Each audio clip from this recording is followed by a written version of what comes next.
ओम सभी को नमस्ते जी। आप सभी अपने माइक बंद कर दें। कार्यक्रम फेसबुक पे लाइव शुरू हो चुका है। केंद्रीय आर्य युवक परिषद के 429वें वेबिनार में आपका स्वागत, हार्दिक अभिनंदन है। 15 अगस्त 1947 को देश आजाद हुआ। आजादी का अमृत महोत्सव यानी कि 75वां वर्ष सभी हर्ष उल्लास से मना रहे हैं। शुक्रवार परसों 12 तारीख को 5 से 7 देशभक्ति गीतों का कार्यक्रम रहेगा। आज डॉक्टर सुषमा आर्य जी का उद्बोधन है। अभी वो जुड़ेंगे हमारे बीच। तो परवीना ठक्कर माता जी आएंगी। एक बार गायत्री मंत्र का पाठ एक गीत द्वारा कार्यक्रम शुरू करेगी। माता परवीना ठक्कर जी मुंबई से। सभी को सादर नमस्ते जी। ओम भूर्भुवः स्वः तत्सवितुर्वरेण्यं भर्गो देवस्य धीमहि धियो यो नः प्रचोदयात्।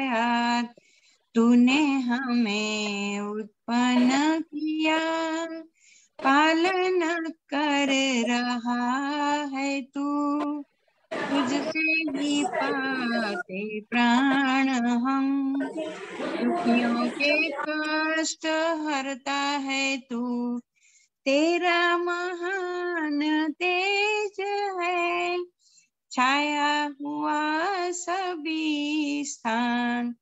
सृष्टि की वस्तु वस्तु में तू हो रहा है विद्यमान, तेरा ही दर ते ध्यान हम मांगते तेरी दया। ईश्वर हमारी बुद्धि को श्रेष्ठ मार्ग पर चला, दाता हमारी बुद्धि को वेद मार्ग पर चला।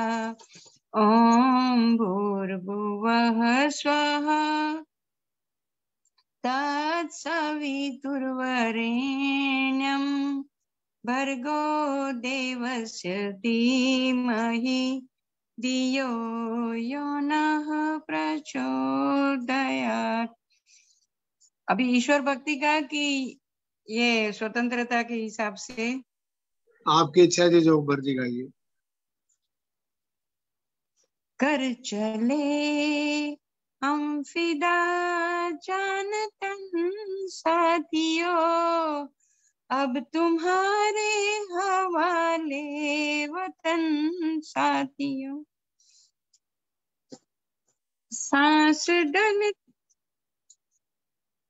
सांस थमती गई, लफ्ज चमती गई, फिर भी बढ़ते कदम को न रुकने दिया।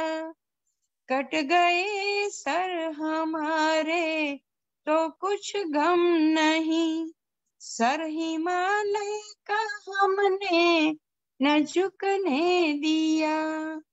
मरते मरते रहा बांकपन साथियों, अब तुम्हारे हवाले वतन साथियों। जिंदा रहने के मौसम बहुत है मगर जान देने की रुत रोज आती नहीं। हुस्न और इश्क दोनों को रुसवा करे, वो जवानी जो खून में नहाती नहीं। आज धरती बनी है दुल्हन साथियों, अब तुम्हारे हवाले वतन साथियों। कर चले हम फिदा जान तन साथियों। बहुत बहुत धन्यवाद जी समय देने के लिए। बहुत बहुत धन्यवाद जी परवीना ठक्कर जी। अब माता जनक अरोड़ा जी पानीपत से, फिर रविंद्र गुप्ता जी तैयार रहे।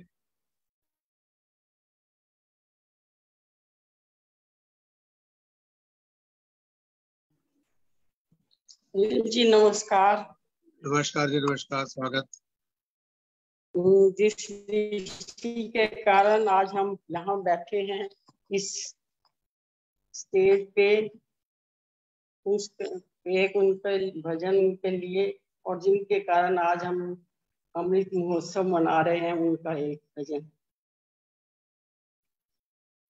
सोई कौम को जगाया स्वामी दयानंद ने, सोई कौम को जगाया स्वामी दयानंद ने, चमत्कार था दिखाया स्वामी दयानंद ने, सोई कौम को जगाया स्वामी दयानंद ने, सोई कौम को जगाया स्वामी दयानंद ने, खुद तो ईंटे पत्थर खाए खंजर बरछी भाले, खुद तो ईंटे पत्थर खाए खंजर बरछी भाले, 16-17 बार ऋषि ने पिए जहर के प्याले, सबको अमृत पिलाया स्वामी दयानंद ने, सबको अमृत पिलाया स्वामी दयानंद ने, सोई कौम को जगाया स्वामी दयानंद ने, सोई कौम को जगाया स्वामी दयानंद ने। उजड़ गया था बाग हमारा सूखी डाली डाली, उजड़ गया था बाग हमारा सूखी डाली डाली, टंका का वह सन्यासी आ गया बन के माली, फिर से बाग को महकाया स्वामी दयानंद ने, फिर से बाग को महकाया स्वामी दयानंद ने, सोई कौम को जगाया स्वामी दयानंद ने, सोई कौम को जगाया स्वामी दयानंद ने। आसमान को देख देख कर दुखी आत्मा तरसी, आसमान को देख देख कर दुखी आत्मा तरसी, प्यासे मन की प्यास बुझाने बूंद न कोई बरसी, बादल वेदों का बरसाया स्वामी दयानंद ने, बादल वेदों का बरसाया। आवाज वाईफाई कितने पे लगा रहे आ जाओगे सर? ठीक। आ रही है।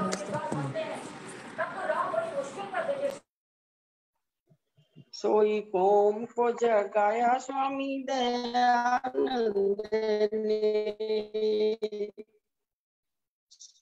हो गया।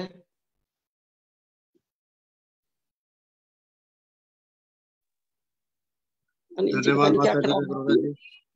ये खराब भी हो गया, पता नहीं क्या बात होगी एकदम। आवाज तो आ रही है? आ रही है? हाँ जी। आवाज आ रही है तो फिर फोटो नहीं आ रही, इसका मतलब बोलने जी हो गया पूरा? नहीं पूरा नहीं होया, बोल देती फिर नहीं करो जी फिर। सोई कौम को जगाया स्वामी दयानंद ने, आसमान को देख देख कर दुखी आत्मा तरसी, प्यासे मन की प्यास बुझाने बूंद न कोई बरसी, आसमान को देख देख कर दुखी आत्मा तरसी, प्यासे मन की प्यास बुझाने बूंद न कोई बरसी, बादल वेदों का बरसाया स्वामी दयानंद ने, बादल वेदों का बरसाया स्वामी दयानंद ने, सोई कौम को जगाया स्वामी दयानंद ने, लावारिस लाचार बनी बैठी थी अबला नारी, लावारिस लाचार बनी बैठी थी अबला नारी, अंदर का विश्वास जगाया हिल गई दुनिया सारी, ऊंचे आसन पे बिठाया स्वामी दयानंद ने, ऊंचे आसन पे बिठाया स्वामी दयानंद ने,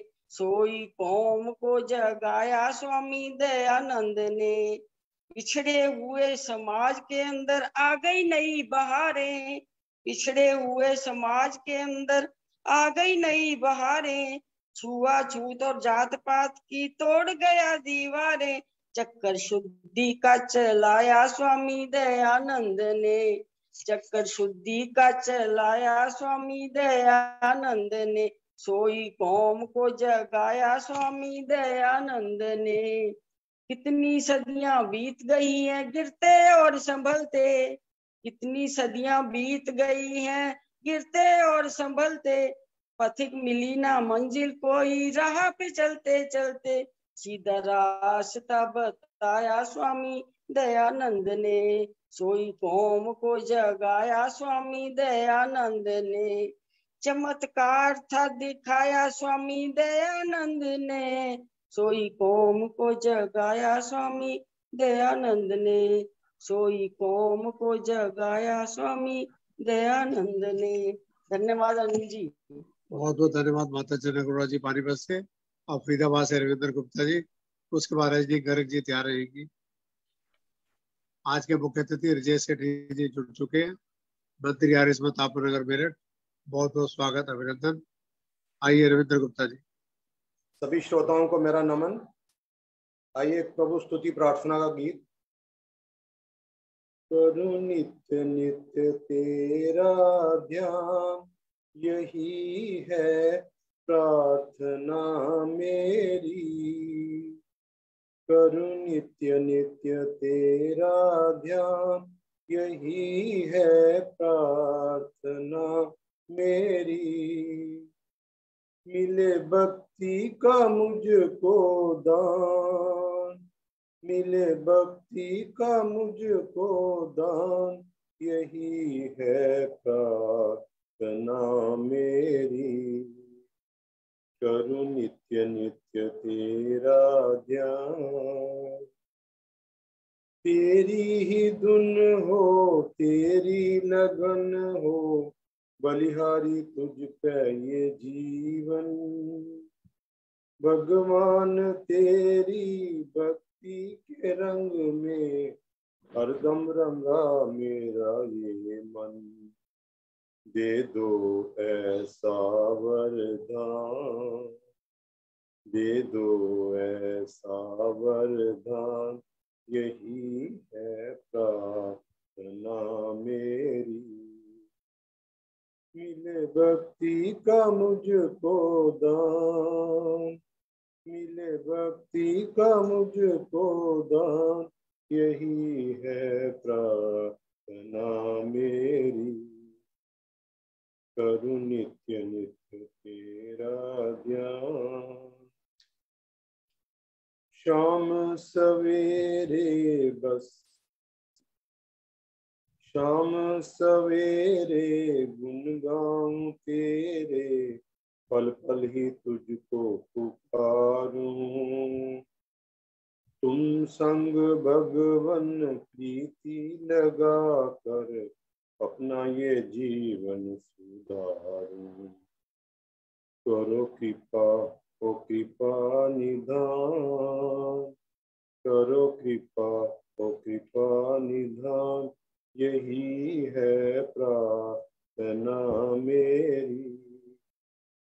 मिले भक्ति का मुझको दान, मिले भक्ति का मुझको दान, यही है प्रार्थना मेरी। करूं नित्य नित्य तेरा ध्यान। मैं रहूं ना बस तू ही तू हो, जीवन में मेरे समाया। अपना असर ना डाल सके मुझ पे जगत की माया। मुझे छू न सके अभिमान, मुझे छू न सके अभिमान, यही है प्रार्थना मेरी।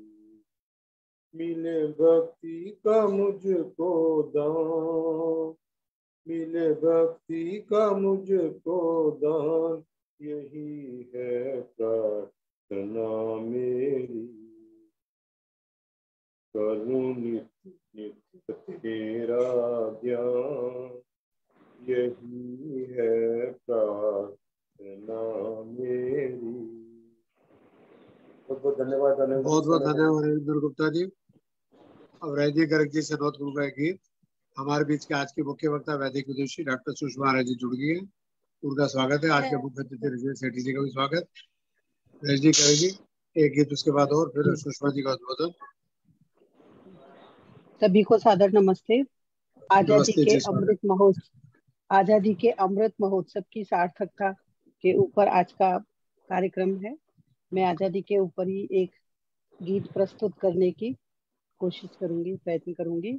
और आज की मुख्य वक्ता डॉक्टर सुषमा जी को सादर नमस्ते। मैं कोशिश कर रही हूँ, मेरा गला खराब हो रहा है। अपनी आजादी को हम हरगिज मिटा सकते नहीं, अपनी आजादी को हम हरगिज मिटा सकते नहीं। सर कटा सकते हैं लेकिन सर झुका सकते नहीं, अपनी आजादी को हम हरगिज मिटा सकते नहीं।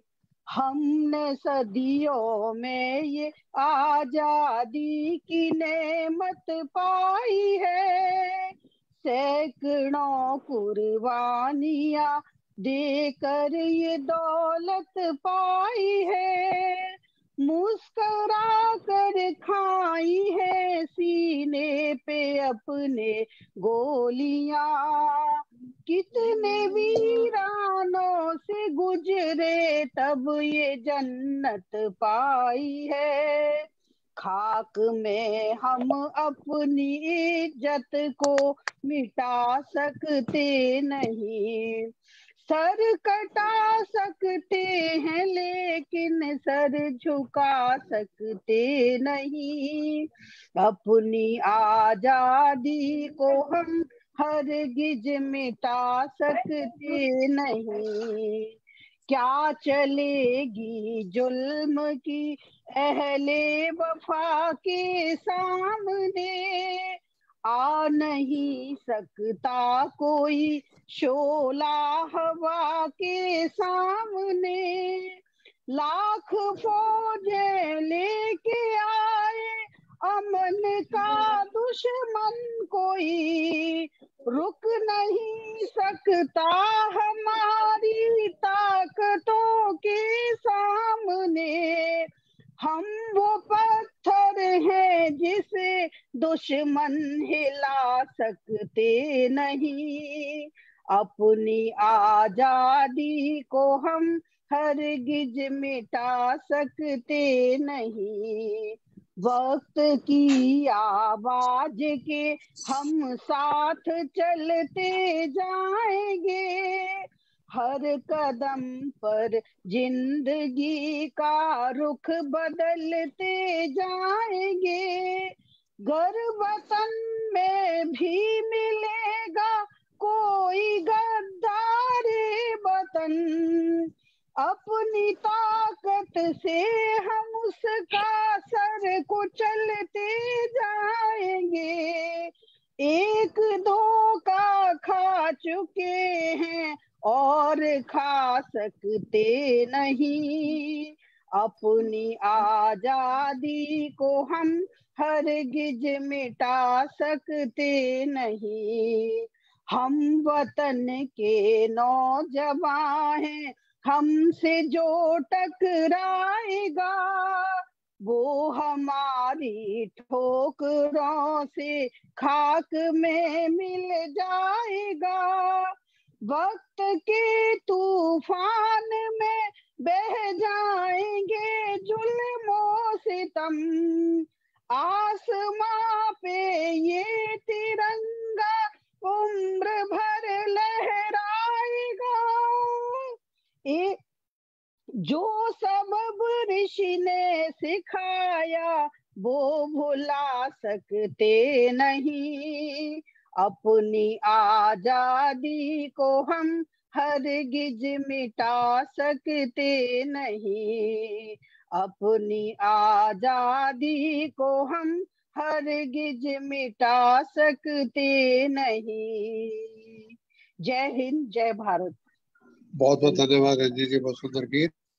अब सुदर्शन चौधरी जी आएंगी एक गीत की प्रस्तुति।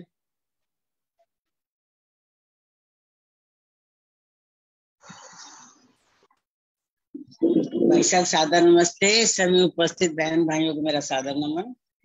देशभक्ति का एक छोटा सा गीत जोश खरोश के साथ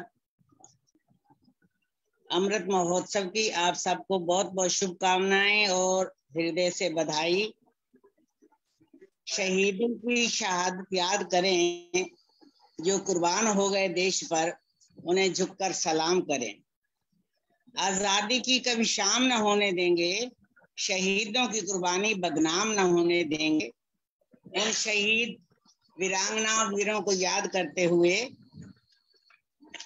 चलते भी गए कहते भी गए, आजादी के परवाने, जीना तो उसी का जीना है, जो मरना वतन पे जाने।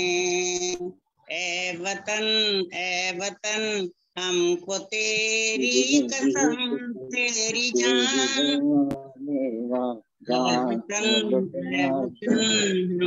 तेरी कसम तेरी राहों में जान तक लुटा देंगे। फूल क्या चीज है तेरे चरणों में हम,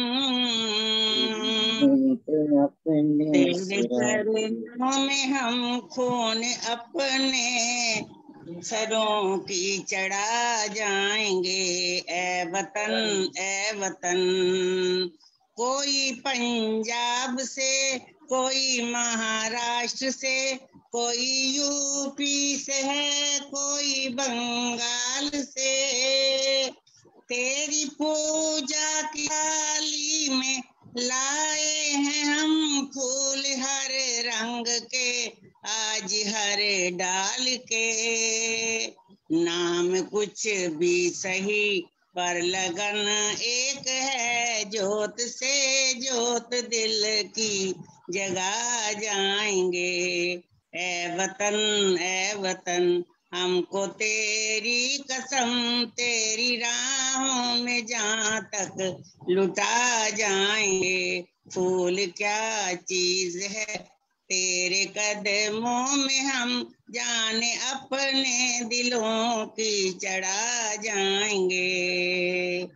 तेरे जानब उठी जो कहर की नजर, उस नजर को झुका के ही दम लेंगे हम। तेरी धरती पे है जो कदम गैर का, उस कदम का निशान तक मिटा देंगे हम। जो भी दीवार आएगी अब सामने, जो भी दीवार आएगी अब सामने, ठोकरों से उसे हम गिरा जाएंगे।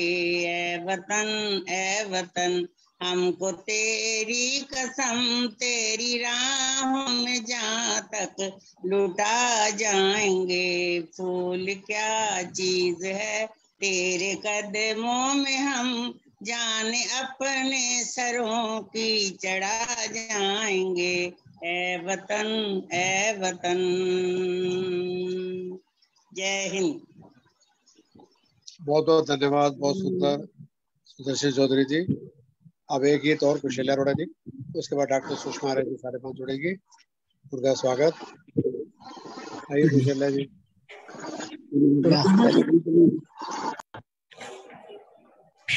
शुरू करूं जी? हाँ जी, बोलिए जी। अच्छा जी, प्रभु भक्ति का भजन।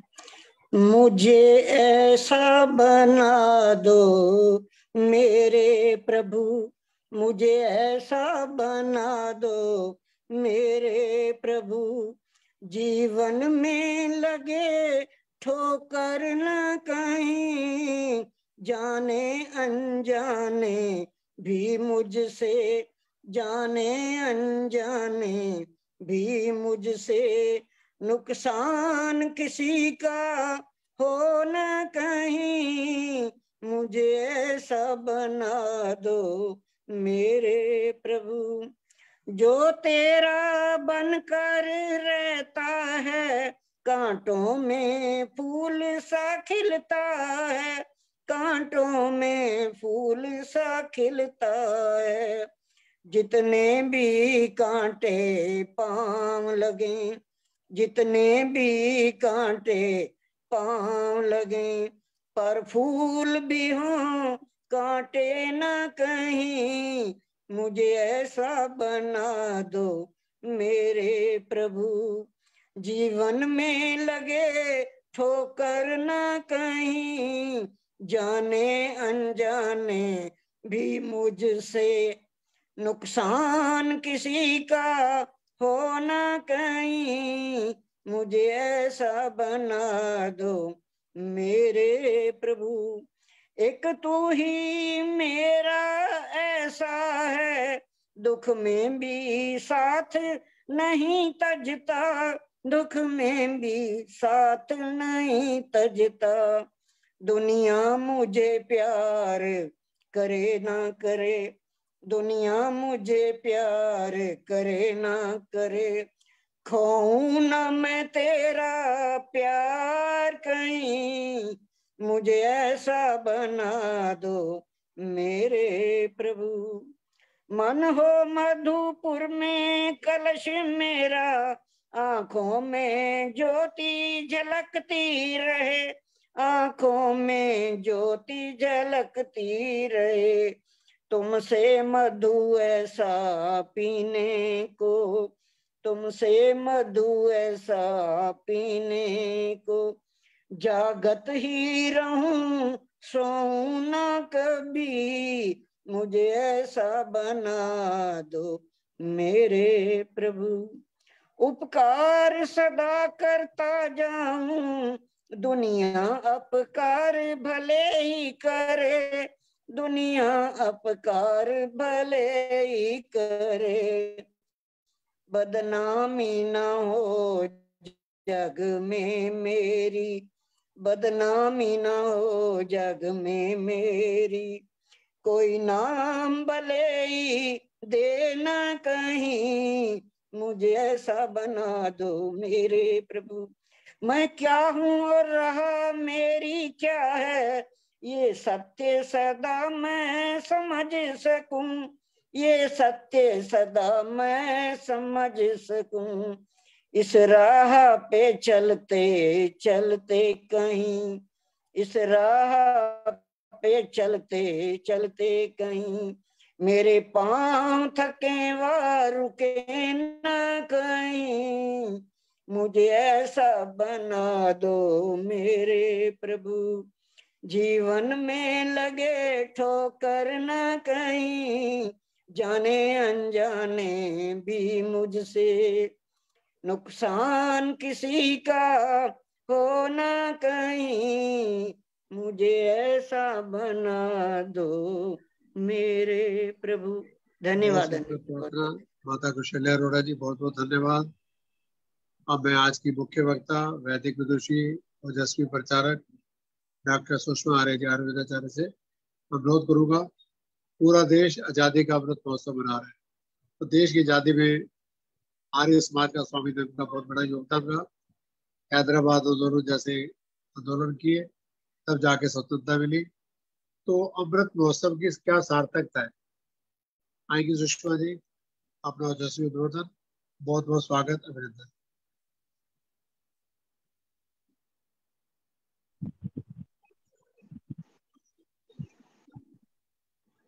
नमस्ते सबको। नमस्ते जी, स्वागत। अयम में हस्तो भगवा, अयम में भगवत्तरा, अयम में विश्वभेश जो यम शिवा विमर्शनः, अद्भिगात्राणि शुध्यन्ति मनः सत्येन शुध्यति, विद्यातपोभ्यां भूतात्मा बुद्धिर्ज्ञानेन शुध्यति। ओम द्वादशेमं प्रस्वः शुष्पेग्ने सोमं राजानम् औषधिस्वक्षु, ताम् अस्मभ्यं मधुमतीरं भवन्तु वयं राष्ट्रे जागर्यां पुरोहिताः। ये यजुर्वेद के 9वें अध्याय का 23वां मंत्र है, जिसको मैंने अभी आपके सामने उच्चारित किया।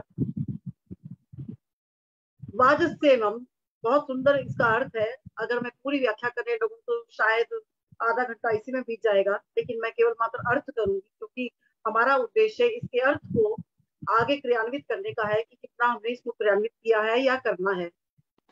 वाजस्ते मम प्रस्वाहा, हम बल ऐसा लेकर पैदा होते हैं। वाजस्ते मम जैसे हॉर्स, जैसे कहते हैं हॉर्स पावर। वाजस्ते मम, वाज कहते हैं घोड़े को, अश्व जैसी ताकत हमारे में है। सुशुभे अग्नि, सुशुभे कहते हैं जड़ी बूटियों को, अग्नि जैसा तेज हमें जड़ी बूटियां देती है।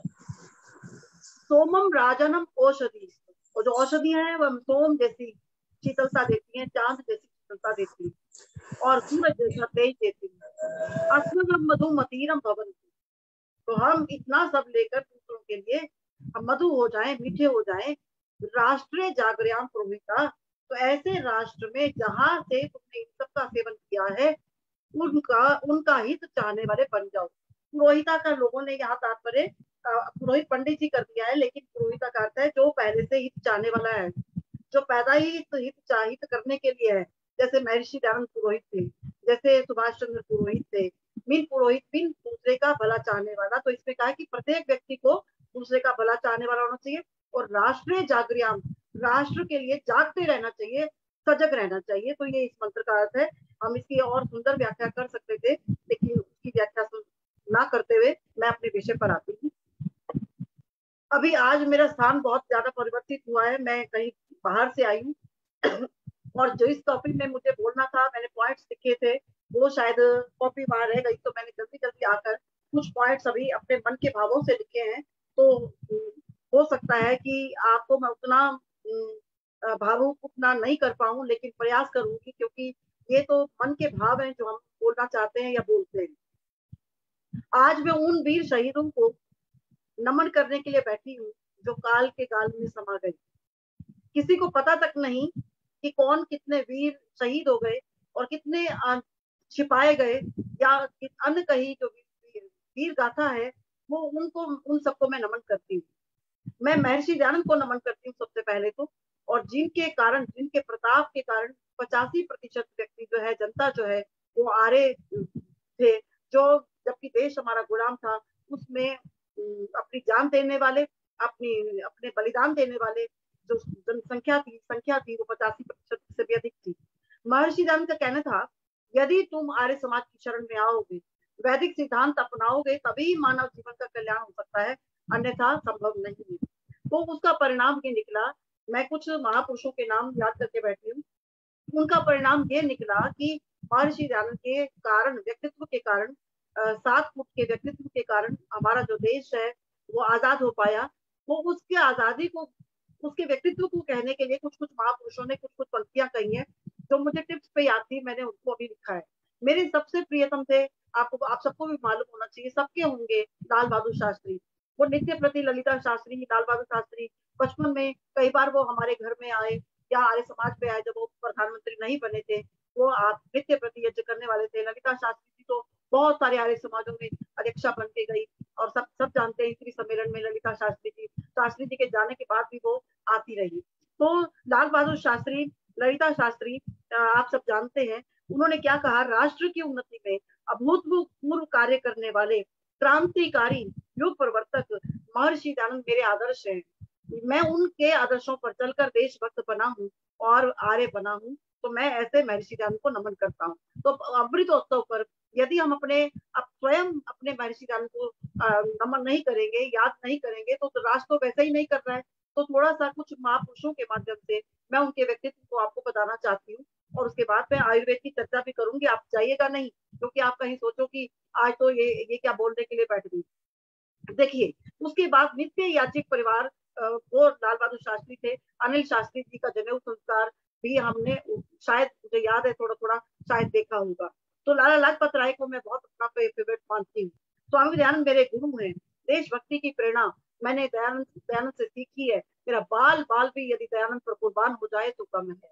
बताइए, ऐसे व्यक्ति से देशभक्ति की प्रेरणा सीखी। और लाला लाजपत राय ने कितनी लाठियां खाई थी सैंडर्स की, आप सभी बात को जानते हो। आधा घंटा मैं इसमें बिताना नहीं चाहती। तो लाल बहादुर शास्त्री जी ने महर्षि दयानंद को कितनी सुंदर श्रद्धांजलि दी है। ये सार्थकता है हमारी। ये यदि कोई अच्छा कार्य करता है तो उस व्यक्ति को ना अमर किया जाता है।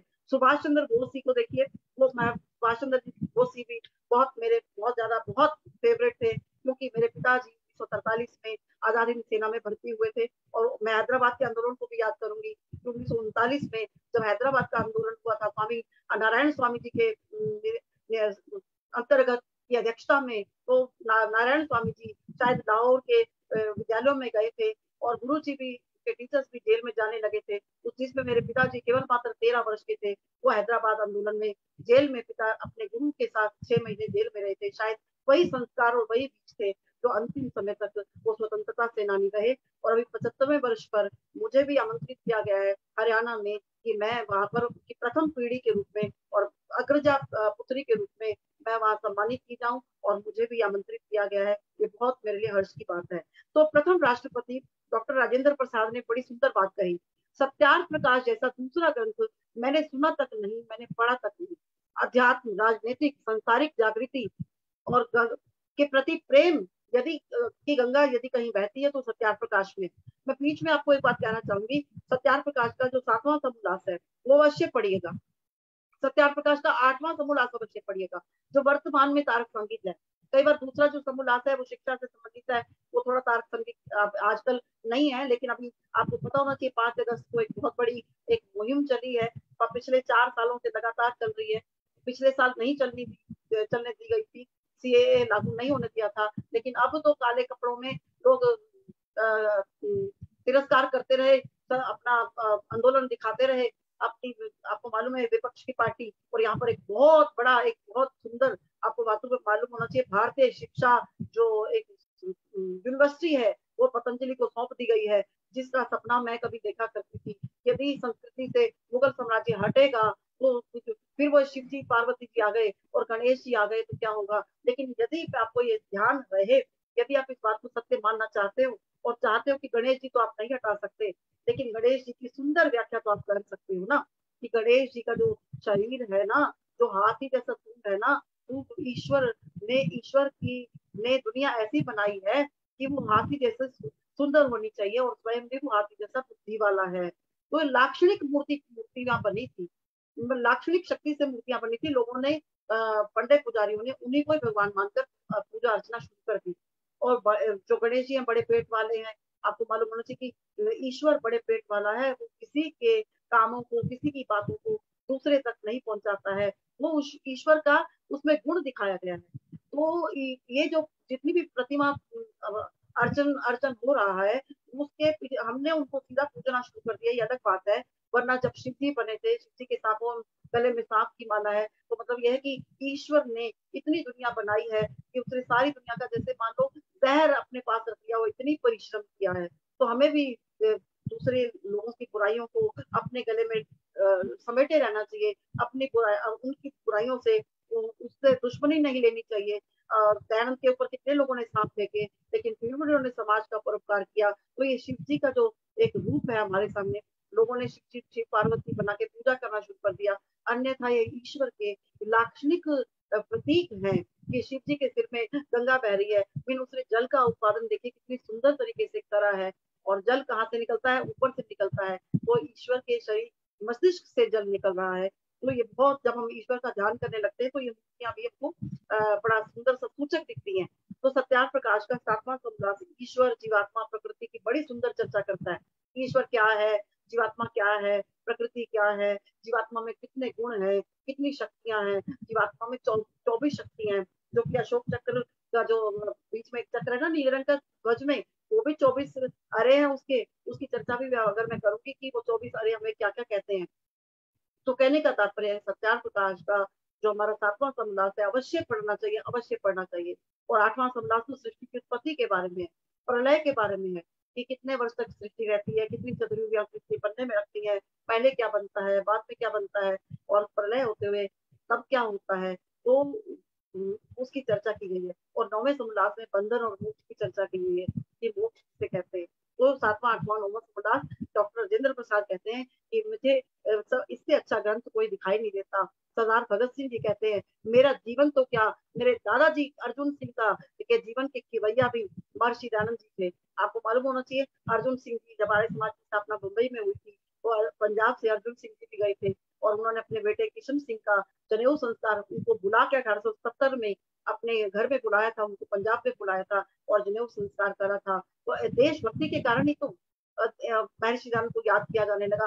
वेदों के कारण इतना नहीं, इस समय मैं चर्चा कर रही, मैं उनके मन में देश के प्रति प्यार था। रात रात को उठ के रोते थे, कहते मेरे उनकी पीर अनूठी, गीत में ये ढलती नहीं, चिंगारी सी जल रही, जलती भी नहीं सुलगती भी नहीं। तो ऐसे में अर्जुन सिंह जी का पूरा परिवार आप सब जानते हैं, वो देशभक्ति का दीवाना किसके कारण हुआ? महर्षि दयानंद के कारण। क्योंकि विद्यावती और नहीं थी, विद्यावती एक बहुत बड़े महर्षि दयानंद के भक्त की बेटी थी, वो हिंदू लड़की थी। वैसे तो हिंदू सभी हिंदू होते थे, मैं उसकी अभी चर्चा नहीं करूंगी। तो सरदार भगत सिंह ने ये कहा कि मेरे पिता, मेरे दादा के परिवार के खिवैया और मेरे अंदर देशभक्ति की भावना यदि किसी ने भरी है तो महर्षि दयानंद ने भरी है। सरदार वल्लभ भाई पटेल देखिए क्या कहते हैं, सरदार वल्लभ भाई कहते हैं स्वाधीनता की नींव यदि मैंने किसी से सीखी है कि देश मेरा आजाद हो जाए, संगठित ऋग्वेद का संगठन सूत्र मैंने महर्षि दयानंद के ने जब एकत्रित करके लोगों के आगे भेजा है, जानता, ये जो इसके कारण ही मैंने सारी रियासतों को इकट्ठा किया है। भारत आपको मालूम है पहले अलग अलग टुकड़ों में था, हर स्टेट का अलग राजा होता था और आपको 29 स्टेट है तो उनका एक ही प्रधानमंत्री है। ये इसका श्रेय किसको जाता है? सरदार पटेल को जाता है। कश्मीर को वो क्यों नहीं कर पाया, उसकी चर्चा हम बाद में कर पाएंगे। वो स्टेट बनने नहीं दिया गया। 6 अगस्त 1947 को गांधी जी क्या कर रहे थे उसकी चर्चा मैं थोड़ी देर पहले बाद में करना चाहूंगी। तो महर्षि सरदार पटेल जी कहते हैं कि यदि मैंने पूरी रियासतों को इकट्ठा किया है और तो केवल मात्र महर्षि दयानंद के ऋग्वेद के संगठन सूत्र के कारण और स्वामी दयानंद के कारण। वीर सावरकर क्या कहते हैं? स्वाधीनता के प्रथम योद्धा यदि कोई है तो महर्षि दयानंद है। मंगल पांडे मेरा आदर्श है और मंगल पांडे का आदर्श दयानंद है। तो आप देखिए, यदि हम एक एक बात को देखना चाहें तो मुझे लगता है आधा घंटा हमारा इसी बात में बीत जाएगा कि महर्षि दयानंद को लोग क्या कहते हैं और आज ये लुप्त प्राय स्थिति क्यों हो गई है। क्योंकि हम खुद सो गए हैं, हम खुद उनको इस तरह से प्रचारित नहीं करते हैं और उनके बताए सिद्धांतों का पालन नहीं करते हैं। बाल गंगाधर तिलक ने देखिए क्या कहा, स्वराज्य मेरा जन्मसिद्ध अधिकार है। बाल गंगाधर तिलक बहुत प्रसिद्ध हो गए, अरे ये स्वराज्य मेरा जन्मसिद्ध अधिकार है, बाल गंगाधर तिलक ने नारा लगाया है। और जब उनसे पूछा गया कि आपने ये शब्द कहाँ से लिया तो उन्होंने कहा महर्षि दयानंद के सत्याप्रकाश के छठे समोल्लास से मैंने स्वराज्य शब्द उठाया है। मैंने छठे समोल्लास को मुझे पता लग गया था कि राजनीति है, मैंने छठा समोल्लास पूरा पढ़ा है तो मैं महर्षि दयानंद का ऋणी हूँ। मैं स्वराज्य शब्द समझ पाया और मैं सत्याप्रकाश का ऋणी हूँ, तो मैं स्वराज्य शब्द का आज प्रयोग करता हूँ और आज मैं देश को आजाद होते हुए देख रहा हूँ। अरविंद घोष आपको मालूम है बहुत बड़े संस्कृत के विद्वान हुए, उनके आगे तो कोई कहते हैं कि कोई सानी नहीं, लेकिन वो क्या कह रहे हैं, संसार में महापुरुषों को यदि चोटी के रूप में रखा जाए, यदि एक चोटी, दूसरी चोटी, तीसरी चोटी, ऐसे महापुरुषों को चोटी के रूप में रखा जाए तो आप देखेंगे कि महर्षि दयानंद की जो चोटी है, महर्षि दयानंद का व्यक्तित्व है वो सबसे ऊंचा दिखाई देगा। तो ये हमारी सार्थकता है, ये आज हमारी सार्थकता है कि लोग महर्षि दयानंद को इस रूप में मानते हैं कि आजादी में आजादी दिलाने में जो सूत्रधार थे वो महर्षि दयानंद थे। अनंत शयनम क्या कहते हैं, जबकि अनंत शयनम तो विदेश में रहकर आए थे, आते ही जब उन्होंने देश में आजादी की लहर देखी और देखा कि गांधी को लोग पिता कहते हैं, उन्होंने कहा गांधी को पिता कहते हो तो दयानंद को पिता मह कहो। तो इस प्रकार महापुरुषों की बहुत सारी भावनाएं मैंने आपके सामने व्यक्त कर दी। मैं वापस अपनी बात पर आती हूँ कि आप देखिए कल एक बहुत माइक ऑन है प्लीज, वैसे भी मुझे जल्दी है क्योंकि बहुत सारा टॉपिक है जो मुझे डिस्कस करना है। ये तो मैंने ऐसे ही इसको बोल दिया कि ये सार्थकता है, हम स्वयं भी महर्षि दयानंद को याद करें। तात्या टोपे, झांसी की रानी, मंगल पांडे आप सब जानते ही हैं। कल जो 9 अगस्त का दिन था, आपको पता होना चाहिए कि कल एक बहुत बड़ा महत्वपूर्ण दिन था देश की आजादी के परवानों का। वो कौन सा दिन था? 9 अगस्त 1925 में काकोरी कांड हुआ था। लोगों ने उसे कांड नाम दे दिया, जबकि कांड नाम बदनाम करने के लिए दे दिया। कांड नहीं था, एक्शन था। एक बहुत सुंदर, एक बदले की भावना से किया गया काम था। जब काकोरी जो लखनऊ से 8 किलोमीटर दूरी पर है, वहां पर एक गाड़ी को रोका गया। तो गाड़ी को 1925 में रोका गया, 9 अगस्त के दिन रोका गया, 3 बजे के करीब दोपहर शाम को रोका गया और गाड़ी रोककर उसने क्या किया गया, 4,000 रुपए लूटे गए। वो बैंक के पैसे थे, उस समय केवल मात्र बैंक में 4,000 रुपए जा रहे थे। देखिए आज 4,000 रुपए आप सोचिए 4,000 रुपए की शायद 40 रुपए की कीमत नहीं है, लेकिन उस समय की बात है 4,000 रुपए लूटे गए। और 4,000 रुपए लूटने वाला कौन था कि हम इन्हीं पैसों से हथियार खरीदेंगे और अंग्रेजों का मुकाबला करेंगे। तो कौन थे वो? राम प्रसाद बिस्मिल, अशफाकुल्ला खां और रोशन लाहिड़ी, जिनको बाद में 19 दिसंबर 1927 को इसी कांड के कारण, इसी एक्शन के कारण फांसी दे दी गई। और दुख की बात यह है कि आज मैंने कहीं पढ़ा कि 9 अगस्त 1925 को राम प्रसाद बिस्मिल को फांसी दिए जाने पर उनकी पुण्यतिथि पर नमन करते हैं। बताइए आर्यों को यदि नहीं पता कि ये कल पुण्यतिथि नहीं थी, कल तो उन्होंने काकोरी कांड किया था। काकोरी रेलवे स्टेशन पर ट्रेन को रोककर सरकारी पैसों को लूटना बहुत बड़ी बात है। और उनके साथ और सारे चंद्रशेखर आजाद भी थे, बहुत सारे लोग थे, लेकिन वो भाग खड़े हुए और इन तीनों ने उनको भगा दिया कि तुम जाओ, हमको अंग्रेजों ने देख लिया है, इसलिए हमको पकड़े रहने दो, और उनको भगा दिया। देखिए अगर इनमें एकता नहीं होती तो कह देते वो भी था, वो भी था, वो भी था। लोगों ने नाम तक नहीं लिया है। तो भगत सिंह ने अपनी जीवनी में लिखा है कि मैं भी वहीं पर शामिल था जब एक काकोरी ट्रेन की योजना बन रही थी और उसमें लूटने की बात चल रही थी। राम प्रसाद बिस्मिल की कहानी तो आप सब जानते हैं, मैं लंबी नहीं करूंगी कि अंतिम समय में भी वो यज्ञ कर रहे हैं और बहुत बड़े योद्धा हैं, बहुत बड़े शास्त्र ज्ञाता हैं। शास्त्र ज्ञाता और शस्त्र ज्ञाता जब हो जाता है व्यक्ति ना, तो समझ लीजिए देश का कल्याण हो जाता है। और श्री कृष्ण भी तो शास्त्र ज्ञाता थे और शस्त्र ज्ञाता थे, तभी तो कौरवों और पांडवों के युद्ध को संभाल पाए और महाभारत जो संस्कृति है वो हमारे सामने संभली रह गई। तो महर्षि दयानंद भी शास्त्र के भी ज्ञाता थे और शस्त्र के भी ज्ञाता थे। वो किसी के सामने, उनके सामने कोई व्यक्ति टिक नहीं सकता था। आप वो यदि कोई उनकी मार पिटाई करने के लिए आता था तो स्वयं को गर्दन से, गले से दबा भी देते थे। जैसे कि गंगा में डुबकी लगाने के लिए वो अभी स्नान कर ही रहे थे कुछ पहलवान, और उन्होंने देखा कि स्वामी जी बैठे हैं, संध्या कर रहे हैं, तो उन्होंने सोचा कि शायद इसको पकड़ के इसको गंगा में डुबो दे, ये बड़ी बड़े पुजारियों की बहुत खंडन करता है। जैसे ही दयानंद को पता लगा कि ये मुझे पानी में डुबाएंगे, और उन्होंने कंधे उसको बगल में डुबाया और दोनों को वापस पानी में डालकर उनको दिखा दिया कि तुम मुझे मार सकते हो तो मैं भी तुम्हें मार सकता हूँ। लेकिन ये तो जगन्नाथ ने जब जहर दिया तो जहर पता नहीं चला, तो वो जीवन लीला समाप्त कर दी हमारे महर्षि दयानंद की। मैं फिर विषय नहीं बदलूंगी, मैं जरा इतिहास पर आती हूँ। मैं याद करती हूँ 22 जुलाई को 1947 को, 22 जुलाई 1947 के दिन पता चल गया था कि देश का बंटवारा होना है। अंदर अंदर गांधी जी, ये नेहरू जी, जिन्ना जी, आप सबको मालूम है 4-5 लोग ही थे। सरदार पटेल को भी पता नहीं लगने दिया था, लेकिन सरदार पटेल तो सूंघ कर जानने वाले व्यक्ति थे। उन्हें पता चल गया कि देश का बंटवारा होने जा रहा है और वो बार बार रोका करते थे। 22 जुलाई को एक अच्छा काम कर दिया। 22 जुलाई 1947 को जो सरदार पटेल को पसंद नहीं था वो ठीक कर दिया। अब वो क्या काम कर दिया? 22 जुलाई 1947 को उन्हें 2 रंग का ध्वज पसंद नहीं था, वो लाल और हरा ध्वज ही था, उस पे चरखा बना हुआ था। और हमेशा सरदार पटेल कहते थे, आप कहते हो कि लाल रंग हिंदुओं का और हरा रंग मुसलमानों का प्रतीक है और चरखा तुम्हारी मेहनत का प्रतीक है। कौन सी तुम मेहनत करते हो मुझे तो समझ नहीं आई। और दूसरा, चरखे से आजादी आएगी ये भी मुझे समझ नहीं आई। और ये तुमने बाकी बौद्ध, जैन, इन सबको तो झंडे पे दिखाया नहीं। ये 2 रंग का झंडा और वो भी हरा भी बड़ा रंग और लाल छोटा रंग, ये आपस समानता क्यों करते हो? अगर ध्वज बनाना है तो ढंग का बनाओ। और ये ध्वज एक पिंगली वेंकैया नाम के व्यक्ति ने ध्वज बनाया है, देखो इसको राष्ट्र ध्वज घोषित कर दो। और उसे घोषित कर दिया गया 22 जुलाई 1947 को, उसे तिरंगा झंडे को राष्ट्र ध्वज घोषित कर दिया गया, जिससे सरदार पटेल को बहुत प्रसन्नता हुई और बहुत खुशी हुई। लेकिन उनको ये पता नहीं था कि अगली बात क्या होने वाली। और अशोक स्तंभ को जो उसे राष्ट्र चिन्ह घोषित कर दिया गया। आपको मालूम है अशोक स्तंभ पर आजकल झगड़ा चल रहा है, उसके 4 शेर हैं, उसके एक चौथा शेर दिखाई नहीं देता।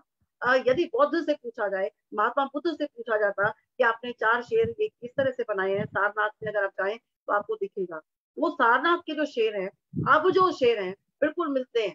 बीच में स्माइलिंग शेर इसलिए बना दिया गया कि तुम स्माइल करते रहो, कोई तुम्हें कुछ भी मारे पीटे, तुम शेर होके भी स्माइल करते रहो। या अहिंसा नहीं तो हमारा देश का बेड़ा गर्क किया। अहिंसा कर करके गांधी जी ने सारे काम अपने चुपचाप करते रहे। अगर क्रांति करते तो ये सब देश गुलाम नहीं हो सकता था। तो अहिंसा के कारण ने ही लोगों को दबाए रखा और एक गाल पे मारे कोई तो दूसरी गाल आगे कर दो। तो उसके जो 4 शेर हैं वो किसका प्रतीक है आपको मालूम होना चाहिए। एक बौद्ध से पूछा जाए वो कहेगा धर्म अर्थ काम और मोक्ष का प्रतीक है।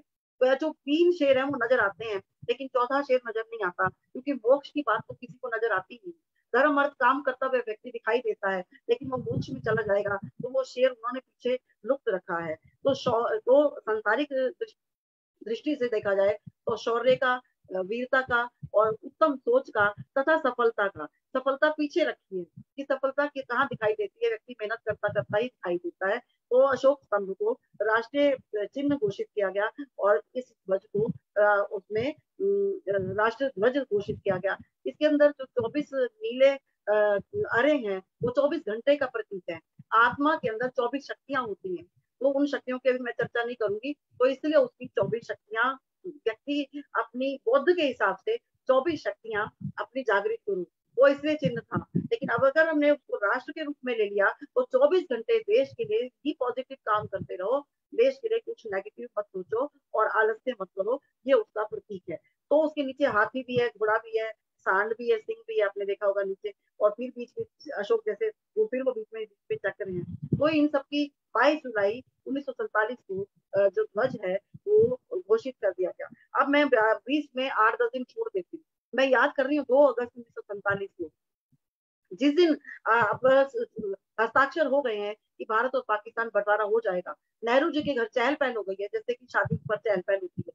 नेहरू जी की ड्रेस सिल के आ रही है, कपड़े सिल के आ रहे हैं, 15-20 जोड़े सिल के आ गए, हाँ जी इसमें से ये ड्रेस पहनेंगे, ये ड्रेस पहनेंगे, और ये मंत्री होना चाहिए, ये मंत्री होना चाहिए। लेकिन नेहरू के मन में तो कुछ और ही शिकार था कि जो भारतीय संस्कृति है, अब ये वापस इतने सारे वीर सैनिक हमारे तैयार हो गए हैं, इतने सारे योद्धा, सुभाष चंद्र बोस, ये सब सरदार पटेल, ये तो वापस भारतीय संस्कृति को ला देंगे। मैं तो कुछ ऐसा कर डालूंगा कि इनका सारा सबका गला ही दबा दूंगा। तो उसने शिक्षा मंत्री, आपको मालूम है किसको ढूंढा, शिक्षा मंत्री आपको पता होना चाहिए, अब्दुल कलाम को ढूंढा। अब आप देखिए अब्दुल कलाम पहले शिक्षा मंत्री बने, अब आप देखिए वो 11 साल तक 1947 से 1958 तक शिक्षा मंत्री रहे। मदरसा छाप अब्दुल कलाम आजाद, उन्होंने कभी स्कूल की शक्ल नहीं देखी। मक्का मदीना का वो जो अब्दुल कलाम आजाद 2 साल पहले इंडिया में आया था, उसको विद्वान घोषित कर दिया कि ये ऐसा विद्वान है जो शिक्षा मंत्री बनेगा। मैं बीच में एक बात कहना चाहती हूँ, 1947 से लेकर 1977 तक सारे मुस्लिम शिक्षा मंत्री बनाए गए। मुझे कहने में डर नहीं लगता, रिकॉर्डिंग हो रही है तो होने दो, आप रिकॉर्ड उठा के देख लीजिए। ये क्यों बनाए गए, बीच बीच में थोड़े थोड़े दूसरे लोग भी बनाए गए, दूसरे लोग बीच बीच में 2-2, 4-4 महीने के लिए बनाए गए, ताकि वो जो इन्होंने शिक्षा पद्धति बनाई है उसको अंग्रेजी में ट्रांसलेट कर सके, बस उनको बोलने का कोई अधिकार नहीं। तो कहने का मतलब है कि 4 शेर के बारे में दोबारा बता दूंगी अंत में। तो 1947 से 1958 तक जो वो अब्दुल कलाम आजाद जो भारत के शिक्षा मंत्री रहे, पूरी की पूरी उन्होंने हमारी संस्कृति के, जो हमारे श्री कृष्ण की संस्कृति को या राम की संस्कृति को धूमिल करके रख दिया। अब आप देखिए किसी पुराण में आपको कहीं राधा का नाम मिलता है, ढूंढ के दिखा दो, 18 पुराण है, जितना मर्जी कपोड़ डालते हो, लेकिन राधा का नाम कहीं दिखाई नहीं देता। एक ब्रह्मवर्त पुराण है जो औरंगजेब के समय में अपने ही संस्कृत के विद्वानों को खूब पैसे दे देकर लिखवाई गई, उसमें राधा का विवरण मिलता है, उसमें ही केवल मात्र राधा का चर्चा दिखाई देती है। और आज नमस्ते की बजाय राम राम की बजाय राम सीता की बजाय राधे राधे राधे राधे बोलना शुरू हो गया। और कोर्ट में भी इसी नाम पर ही लिव इन शुरू हो गया है कि जब श्री कृष्ण सीता के राधा के साथ रह सकते हैं रुक्मणी के होते हुए, तो आज एक व्यक्ति अपनी वाइफ के होते हुए दूसरे के साथ लिव इन में क्यों नहीं रह सकता। मेरा विषय नहीं बदलना चाहती, क्योंकि मेरा विषय तो आज आर्य समाज के साथ साथ अपने स्वाधीनता के 75 वर्ष दिखाना है। मैं मोदी ने क्या किया अभी तो मुझे वहां तक पहुंचना है। तो कहने का मतलब यह है कि सारी संस्कृति को बिगाड़ने वाले, उत्तर रामायण को सिलेबस में डालने वाले, जबकि उत्तर रामायण है ही नहीं। रामचरितमानस में भी आपको ये कहीं नहीं मिलेगा कि सीता के बच्चे गर्भवती थी उनको फेंक दिया गया। योजनाबद्ध सीता जो है अपने बच्चों के साथ वाल्मीकि आश्रम में रही थी ताकि मेरे बच्चे राजनीति को ना छुए और धर्म की बातें सीख पाए। तो राम और सीता के मेल से वो 2 बच्चे आश्रम में रहे थे, ना कि राम ने सीता को त्यागा था। फिर मैं विषय नहीं बदलती। दूसरे देखो मुख्यमंत्री, दूसरे शिक्षा मंत्री कौन रहे, हुमायूं कबीर। तीसरे कौन रहे, मोहम्मद करीम चागला और फखरुद्दीन अली अहमद, और आप देखिए उरल हसन। अब आप देखिए ये सारे 77 तक 30 साल में तो सारी शिक्षा पद्धति बदल ही चुकी थी। बीच में मुझे याद आ गया कि लोग कहते हैं कि हमारा रुपया बिल्कुल डोल रहा है, हमारा रुपया 1 रुपया 75 रुपए तक पहुंच गया। उसका कारण आप समझते हैं कि सुबह आपने दिन की शुरुआत की कोलगेट से, उसके बाद शेविंग क्रीम लगाई तो विदेशी, अगर आपने घड़ी पहनी तो रोनाल्ड की तो वो विदेशी, अगर आपने गॉगल्स लगाई तो विदेशी, अगर आपने कोई ड्रेस पहनी तो विदेशी, अगर कोई आपने एप्पल का मोबाइल खरीदा तो विदेशी। सारा पैसा जब विदेश विदेश करोगे तो अपने पैसा, आप सारी इनकम जब विदेश में जाएगी तो नेचुरल है उसकी कीमत बढ़ेगी। हमने तो अपने देश की सारी वस्तुओं को खरीदना ही बंद कर दिया, जब खरीदेंगे ही नहीं। अब अमेज़न को देखिए, बेचारे पड़ोस वाला दुकानदार की चीजों को जंग लग रहा है और वो फिर बेईमानी से एक्सपायरी डेट वाली चीजों को बेचता है। क्या करे, रोटी नहीं खानी उसने क्या, और अमेज़न से हमारी चीजें आ रही हैं। और आपको मालूम है कि पैसा कहाँ जा रहा है सारा का सारा, विदेश में। तो डॉलर जो है वो फल फूल रहे हैं, हमारा रुपया गिर रहा है। तो आजादी के 75वें वर्ष में हमें स्वदेशी वस्तु को भी अपनाना है और उनका सेवन भी करना है। HMT घड़ी, हाँ बिल्कुल, मैं मुझे याद है मैं सिंगापुर में गई थी एक बार, तो मैंने उनको कहा कि मुझे बहुत अच्छी घड़ी दिखाओ। ने कहा अगर मैं बात कर रही हूँ शायद 81-82 की, तो मैं तब की बात कर रही हूँ, best you want best watch, तो दिस इज HMT। सोचिए, अब ना हमने उन चीजों को कितना, लोगों ने उसी मॉडल की नकल कर करके रोनाल्ड बना दिया, पता नहीं कौन कौन सी घड़ियां बना दी। और आजकल तो दूसरी स्मार्ट वॉचेज आ गई हैं, वो इंडिया में भी बन रही हैं, लेकिन लोग फिर भी प्रेफर दूसरी घड़ियां करते हैं। तो कहने का तात्पर्य हुआ कि हमारे संस्कृति को बदलने में जो है सबसे बड़ा हाथ जिसका है उसकी चर्चा मैंने कर दी है, जबकि हमें उसके बारे में नहीं सोचना, उसके बारे में मैं ज्यादा इस समय नहीं चर्चा कर सकती। उसका देखिए, जो जवाहरलाल नेहरू हैं वो 18 वर्ष तक प्रधानमंत्री रहे, 19 वर्ष तक उनकी बेटी प्रधानमंत्री रही, उन्हीं के पक्ष के राजीव गांधी आगे रहे, 10 साल मौनी बाबा रहे। ये सारे के सारे इन्होंने तो हमारी संस्कृति को बिगाड़ने में कितना बड़ा पार्ट अदा किया, मुझे इसके बारे में आपको कहने की आवश्यकता नहीं है। आए के गुजराल दे तो हालांकि हमारी संस्कृति के होते हुए भी विदेश नीति को समाप्त करने की बहुत कोशिश की, और पंडित नेहरू ने कहा तो सेना की आवश्यकता ही नहीं होती। सोचो, सेना पर कम से कम खर्चा करने की 51-54 साल तक सेना को देखा नहीं गया, और आज अब सेना की स्थिति मैं थोड़ी देर में बताने वाली हूँ कि क्या स्थिति है। मैं अभी 2 अगस्त की बात खत्म करती हूँ, मैं 4 अगस्त पर आती हूँ। 4 अगस्त 1947 को माउंट बेटन जो थे पूरी पावर उनको दे दी गई। 4 अगस्त 1947 को, 3 अगस्त को हम छोटी मोटी बातों की चर्चा नहीं करते, तो 4 अगस्त को पाक बंटवारे पर साइन हुई गई कि जो लायलपुर है और जो पंजाब का ये वाला हिस्सा है वो पाकिस्तान में रहेगा और ये भारत में रहेगा। एक बार भी नहीं सोचा कि करतारपुर केवल मात्र 500 फीट की दूरी पर ही है, इसको भारत में दे दिया जाए। ये तो सिखों की इतनी सुंदर अमानत है। बीच में एक बात कह दूं कि लोग कहते हैं सिख और आर्य समाज दोनों बहुत अलग अलग है, उसकी चर्चा नहीं करती, छोड़ दीजिए, क्योंकि मैं थोड़ी भागती जाता हूँ। तो कहने का मतलब ये हुआ कि पाकिस्तान में लायलपुर में खबर पड़ गई कि देश का बंटवारा होने जा रहा है, जबकि अभी अनाउंस नहीं किया था। तो वहां के मुसलमानों ने क्या कहना शुरू कर दिया, लायलपुर बहुत एक रिच पंजाब का, पाकिस्तान तो नहीं कह सकते, भारत का वो हिस्सा था जहाँ पर बहुत कपास पैदा होती थी, जहाँ पर बहुत व्यापारी लोग रहते थे, वहां पर एक सरदार करतार सिंह भी रहते थे। तो लोगों ने शोर मचाना शुरू कर दिया कि सारे लोग पंजाब ये वाला हिस्सा छोड़ दो, वो अमृतसर वाले भारत पंजाब में चले जाओ, नहीं तो आपकी लड़कियां उठा ली जाएंगी, आपकी दुकानों पर बाहर मोहम्मद का बोर्ड लग जाएगा और आपके घर की आपको मार दिया जाएगा, आपकी पत्नी मोहम्मद रफीक की पत्नी हो जाएगी, तो उसकी अपनी पत्नी जो है इसको भी स्वीकार कर लेगी, क्योंकि तो मुस्लिम मत में तो 5-4 बीवियां रखने का ये बात है। तो उसमें एक सरदार करतार सिंह का परिवार था, जो कि बिल्कुल सत्य घटना है। सरदार करतार सिंह के 18 जो व्यक्ति थे वो इकट्ठे खाना बनाते थे, इकट्ठे, पहले तो सब सहपरिवारी रहते थे। तो उन्होंने कहा कि हम तो किसी हालत में नहीं जाएंगे, हम अपने घर के बाहर पहरा देंगे, लेकिन सारे लोग चले गए, सरदार करतार सिंह जी नहीं गए। लेकिन हुआ वही जो होना था, वो रात्रि के समय आए, उन्होंने दूर से, क्योंकि कपास आपको लायलपुर में बहुत उगती थी, आपको पता होना चाहिए, तो दूर से कपास के अंदर मिट्टी का तेल डालकर उनके घर को आग लगाई गई और सरदार करतार सिंह और उनकी जो बुढ़िया पत्नी थी उनको एक कोने में कर दिया, लड़कियों को उठा के ले गए, बाकी घर संपत्ति सारी जल गई और लड़कियां वो अपने हरम खाने में ले गई। और सरदार करतार सिंह जी पाकिस्तान से अमृतसर में रोते हुए दोनों कपल आए, न जाने कितने साल जिए होंगे। तो सोचिए, ऐसे में जो स्वाधीनता हम 75 वर्ष के स्वर्णिम वर्ष मनाने जा रहे हैं, ये नींव खोद के देखिए किस पर खड़े हैं स्वर्णिम वर्ष, खून पर, रक्त पर, बदले की भावना पर, संस्कृति के हनन पर ये हमारे 75 वर्ष खड़े हैं। हमको बहुत ज्यादा जागने की आवश्यकता है। उसका देखिए मैं 6 अगस्त को आती हूँ। गांधी जी को पता चल गया जी अब तो बहुत लालपुर में इतना बड़ा कांड हो गया, इतनी बड़ी घटना हो गई। वो तो 5 अगस्त उन्होंने सोचा कि पाकिस्तान जाना चाहिए, और पाकिस्तान यानी अब मैं उसको पाकिस्तान कह दूंगी ना, लायलपुर जाना चाहिए। तो वो लायलपुर जाने के लिए तैयार हो गए और पहुंच गए। तो जब 6 अगस्त 1947 को गांधी जी पहले लाहौर पहुंचे, वहां प्रेम मित्रता का भाषण दिया, मिलकर रहना चाहिए, ये करना चाहिए, वो करना चाहिए। तो एक अधिकारी ने उनको अपने भोजन पर बुलाया। बिल्कुल सत्य घटना है।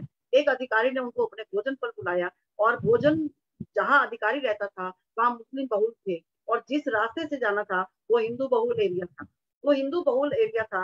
वहां पर जब गांधी जी पैदल चल के अपनी लाठी के साथ आ रहे थे, पद यात्रा को ज्यादा ही करते थे, तो जब आ रहे थे तो देखा हनुमान की मूर्ति उखड़ी पड़ी है, एक सड़क किसी पुरुष का सर फटा पड़ा है, घर में आग लगी हुई है, सारी की सारी गली चल रही थी। तो गांधी जी डर गए, अरे ये सब क्या हो गया, ये बंटवारे ऐसा अगर होगा तो मेरी मेरी जान को खतरा है। लेकिन वो चुपचाप शांति से चलते आए। लेकिन जब वो उस अधिकारी के घर पहुंचे, वो मुस्लिम बहुल इलाका था और वहां पर कोई शोर शराबा नहीं था, वह सब शांति से रह रहा था। तो उस अधिकारी ने उनके भाषण शुरू होने से पहले कुछ कहा, गांधी जी आपने दृश्य देखे होंगे। वहां दृश्य देखा, हनुमान की मूर्ति पड़ी हुई है, मंदिरों में लोग बाथरूम करना शुरू कर चुके हैं, टॉयलेट बना दिया है, उस व्यक्ति को मार दिया गया है, उसकी पत्नी उठा ली गई है, उस घर के बाहर बोर्ड लगा हुआ है। लेकिन जहाँ हमारे हिंदुओं ने मार खाने के बाद भी देखिए मुसलमानों की किसी घर को छेड़ा तक नहीं, हमारी संस्कृति में नहीं है। आपने हालत देख ली अपनी, हमारी हिंदू संस्कृति का हनन होते हुए देख लिया। तो गांधी जी को चाल चलनी पड़ी, या चाल चली। उन्होंने कहा मेरी लाश पर बंटवारा होगा, मेरी लाश पर भारत बटेगा, मेरी लाश पर आज मैं वचन देता हूँ कि भारत का बंटवारा नहीं होगा। और वो 15 अगस्त आप सब जानते ही आई थी, वो तो जान के कलकत्ता ही जाकर बैठ गए ना। 15 अगस्त के दिन वो भारत में थोड़ी थे, वो तो अनशन पे बैठे थे कि अभी तुम ये करोगे तो मैं दिल्ली में ही नहीं आऊंगा। जानकर सब साइन सिग्नेचर सबके हैं। जिन्ना को पाकिस्तान भेज दिया, और जिन्ना को कहते कहते ये भी कह दिया कि मैं तुझे 55 करोड़ रुपए का चेक भेजूंगा। तभी तो नाथूराम गोडसे गुस्सा आया था, और वीर सावरकर नाथूराम गोडसे, वीर सावरकर तो बच निकले, लेकिन योजना गांधी जी को मारने की वीर सावरकर ने बनाई थी, और नाथूराम गोडसे गोली चलाते हुए पकड़े गए थे। और वीर सावरकर, क्योंकि वीर सावरकर ने देश के लिए बहुत काम करना था, नाथूराम गोडसे ने आवाज तक नहीं लगाई कि ये योजना मैंने नहीं बनाई, ये वीर सावरकर ने बनाई है। कि वीर सावरकर ने 55 करोड़ रुपए गांधी ने दिए हैं, और अभी तो नाश्ता देने की बात कर रहा है, जो वर्तमान बांग्लादेश है। फिर मेरा विषय लंबा हो जाएगा क्योंकि मैं अभी यहाँ तक नहीं बात करती। तो बात ये प्रश्न ये उठता है कि 15 अगस्त को हमारा देश आजाद हुआ, और अब एक नई शक्ति आई है जो 14 अगस्त को 5 बजे इकट्ठे होइएगा तिरंगे उठा के, और जिसने शराब को बिल्कुल फ्री कर दिया है। देखिए एक के साथ एक बोतल फ्री, तो 5 बजे रात के 3 बजे तक शराब खाना खुला रहेगा। तो और मैंने तो उनके भाषण को भी सुना, वीडियो को भी सुना कि हर बच्चे को कुरान पढ़नी चाहिए, ताकि पता चल जाए कि जो कुरान को नहीं मानता वो काफिर होता है, वो मार खा रहा है तो उसे खानी चाहिए क्योंकि कुरान में लिखा हुआ है। इतना शर्म नहीं आई कि तुमने ये नहीं कहा कि तुम हर बच्चे को हनुमान चालीसा भी पढ़नी चाहिए, और कुरान इसलिए पढ़नी चाहिए कि आपको पता लग जाए कि कितना गलत कुरान में लिखा है। मैं तो ये चाहूंगा कि कुरान का हिंदी में ट्रांसलेशन कराइए और उसे घर घर बच्चे को दीजिए। विद्यालय में हम कुरान पढ़ने की प्रेरणा देंगे बच्चों को। ये कौन कह रहा है? के से एक व्यक्ति है, आप सब जानते हैं वो कौन कह रहा है। और शराब के लिए भी आप सब समझ गए, एक शराब की एक बोतल फ्री। शराब की बोतल फ्री नहीं है, वो उसके पैसे उन्होंने खुद लगा लिए हैं, अंदर से बिल में पैसे लग गए हैं, लेकिन लोगों को फ्री मिल रही है। उसके 2 फायदे हो रहे हैं, एक तो लोग पागल होके के को वोट देंगे, और दूसरा उसका जो ब्लैक मनी है वो सफेद हो रहा है। देखिए मतलब ऐसी स्थिति में संस्कृति संभल के रहेगी क्या? हाँ बिल्कुल ठीक कहा आपने। तो मैं मतलब ये सब बातें ऐसी हैं जिसके लिए मुझे इतना जल्दी मैं कई बार बोल जाती हूँ कि मैं ये भी बोलूँ, मैं ये भी बोलूँ, और मैं अब आती हूँ 10 तारीख पर, क्योंकि अगर 8-9 पे और आ गई तो 9 अगस्त की तो बात मैंने काकोरी कांड की कर ली, 9 अगस्त भारत छोड़ो आंदोलन की बात कर दी, और 9 अगस्त में तो जो गांधी जी थे वो वहां पहुंच गए, कलकत्ता में पहुंच गए और पटना में पहुंच गए। बस उसके वहां जा जाके शांति का बातें कर रहे हैं वो, जबकि और नेहरू जी को पूरी परमिशन थी कि तू जो करना चाहता है वो कर दे, बस मुस्लिम संस्कृति खराब नहीं होनी चाहिए। तो अब देखिए आज 10 अगस्त है, मैंने बहुत भाग भाग के सिलेबस पढ़ा है, सबने सुन रखा होगा, लेकिन मैंने तो समझ लो रिवाइज किया है। आज शेर दिवस है, आज लॉयन डे है, इंटरनेशनल लाइन। तो शेर को आपको मालूम है एनिमल्स जो जैसे राष्ट्रीय पक्षी है वो मोर है और हमारा राष्ट्रीय पशु जो है वो शेर है। मैं कहती हूँ गाय होना चाहिए, लेकिन अभी मैं उस विषय पर नहीं आती क्योंकि गाय अटल बिहारी ने वो बात छोड़ रखी है। गाय की जो कानून बनाने लगे थे एक वोट के कारण हार गए थे, तो गाय का कानून तो अभी वही का वही है। गाय का बीफ से ज्यादा भारत से बाहर बिकता है, गाय का बीफ भारत में सस्ता मिलता है। गोवा तक में हमारे लोग गाय का बीफ खाने लगे हैं। तो मोदी जी को जागना पड़ेगा, कहाँ कहाँ जागना पड़ेगा उसकी चर्चा हम अंत में करेंगे। आज मैं थोड़ा मन से नहीं बोल रही, लेकिन मेरा प्रयास है कि मैं जो बात बोलूं हम सबको समझ आ जानी चाहिए। तो उसके साहस, बुद्धि और धावकता के कारण, भव्यता के कारण उसने उसको शेर और जंगल का राजा बनाया है। मान लो कोई कह दे कि नहीं भैया आप बहुत साल हो गए शेर को जंगल का राजा बनते हुए, आप तो बंदर को ही जंगल का राजा बना दो। और बंदर बड़े सारी संख्या में बंदर भी बहुत है, आपको मालूम है। आपको शहरों में बंदर इतने सारे मिल जाते हैं। अब नोएडा जाने लगो तो कितनी जगह पर आती है, बिरला मंदिर के आसपास देख लो कितनी जगह आती है जहाँ पर हम बंदर को केले खिलाने जाते हैं। या बंदर आप सब कहते ही है कि बड़ा चंचल भी है, बड़ा एक्टिव भी है। तो कहते हैं एक बार झगड़ा हो गया कि शेर की जगह बंदर को राजा बनाया जाए, तो बंदर को राजा बना दिया गया। अब जब एक बकरी के मेमने को शेर उठा के ले गया, अब या कोई पशु उठा के ले गया, तो बंदर के पास गए तो राजा जी हमारी जो मेमना है वो उठा के वो ले गया है, अब आप छुड़ाइए उसको नहीं तो मार डालेंगे। बंदर ने कहा हाँ क्विक क्विक, अभी अभी एक्शन लेता हूँ, अभी एक्शन लेता हूँ। उसने क्या किया, एक डाल से दूसरी डाल पे, एक डाल से दूसरी डाल पे जाता जा रहा है। उन्होंने कहा भैया जल्दी कर लो, क्या कर रहे हो? उन्होंने कहा देख नहीं रहा मैं कितनी मेहनत कर रहा हूँ। तो उन्हें मेहनत यहाँ कर रहा है और बकरी तो वहां है। उन्होंने कहा जरूरी थोड़ी कि मैं वहां पहुंचू, मतलब तो मेरा मेहनत करने से है, मैं देखो तुम्हें मेहनत करता हुआ दिखाई दे रहा हूँ। तो क्या ऐसी मेहनत एक पेड़ से दूसरी पेड़ पे, दूसरे पेड़ से तीसरे पेड़ पे जाते हुए दिखो, आज यहाँ मीटिंग, आज वहां मीटिंग, आज वहां मीटिंग, आज यह मीटिंग, लेकिन कुछ तो उसमें सामने नजर आना चाहिए। लेकिन शेर का तो सामने नजर आता है। एक शेर की एक बहुत बड़ी खासियत भी है, उसको जब भूख नहीं होती ना तो उसके सामने छोटे छोटे जीव जंतु भी खेल रहे हो तो उनको कुछ नहीं कहता। यानी अगर राजा हो तो यदि वो सच्चा है, ईमानदार है, तो उसको आराम से रहने दो। और यदि आपको लगता है कि वो ठीक व्यक्ति नहीं है, उसको पकड़ में जेल में डाल दो। अब आपको पता होना चाहिए ईडी क्या होती है। अब वो ईडी के डर के कारण काले कपड़े पहनकर बहिष्कार करके बैठे, ईडी के कारण ही हवाला कांड करके बैठे। मुझे याद है, मुझे इटली में जाने का मौका मिला, मैं नाम नहीं बताना चाहूंगी उसका इंग्लिश नाम क्या है। वहाँ हर चौथा होटल इस लेडी के नाम पर है और हवाला के कारण ही तो वहां पैसे जाते हैं। हर शिप जो है वो उस पे इस सोनिया गांधी का पार्टनरशिप है। वहां पर जितने बड़े बड़े शिप हैं इटली में इसका राज चलता है। ये पैसे कहाँ से आते हैं? उसके बाहर से आते थे क्या उसके पिताजी के पैसे हैं क्या? आज उसे डर लग रहा है और आज वो लोगों को इकट्ठा कर रही है। समझ नहीं आती। जब 1919 में जलियांवाला कांड में कांड हुआ था तब जनरल डायर 4-5 लोग थे, मारने वाले हमारे हिंदू ही थे। उनको शर्म नहीं आई थी कि हम युवा बच्चों को मारे जा रहे हैं। उसमें उधम सिंह आपको मालूम है बच गया था, क्या कहानी। और अभी हमारे ही लोग तो है कांग्रेस के उनके चमचे, पता नहीं क्या उनको मिलता है, उसको बचाए फिरते हैं। तभी तो अन्याय जो है वो जीत जाता है, तभी तो वो सत्य सामने नहीं आ पाता है। तो कहने का तात्पर्य हुआ कि आज हमारा जो शेर दिवस है उस शेर दिवस के को हम नमन करते हैं। मैं अब छोटी सी जल्दी से बात कर रही हूँ, मुझे लगता है मैं तो आज टाइम ही नहीं देखा। तो अब हम आते हैं मोदी पर कि मोदी ने इस समय क्या कर दिया है कि उन बातों को छोड़ दीजिए क्योंकि मुझे लगता है समय बहुत हो गया होगा। प्रोडक्शन ऑफ सोलर सिस्टम हमारा जो है डबल हो गया है। अब पहले जो था भारत का 10वां 12वां नंबर होता था, अब अगर मैं कह दूं तो सिर्फ तीसरा नंबर आ गया। अमेरिका, रूस, इंडिया नाम आता है।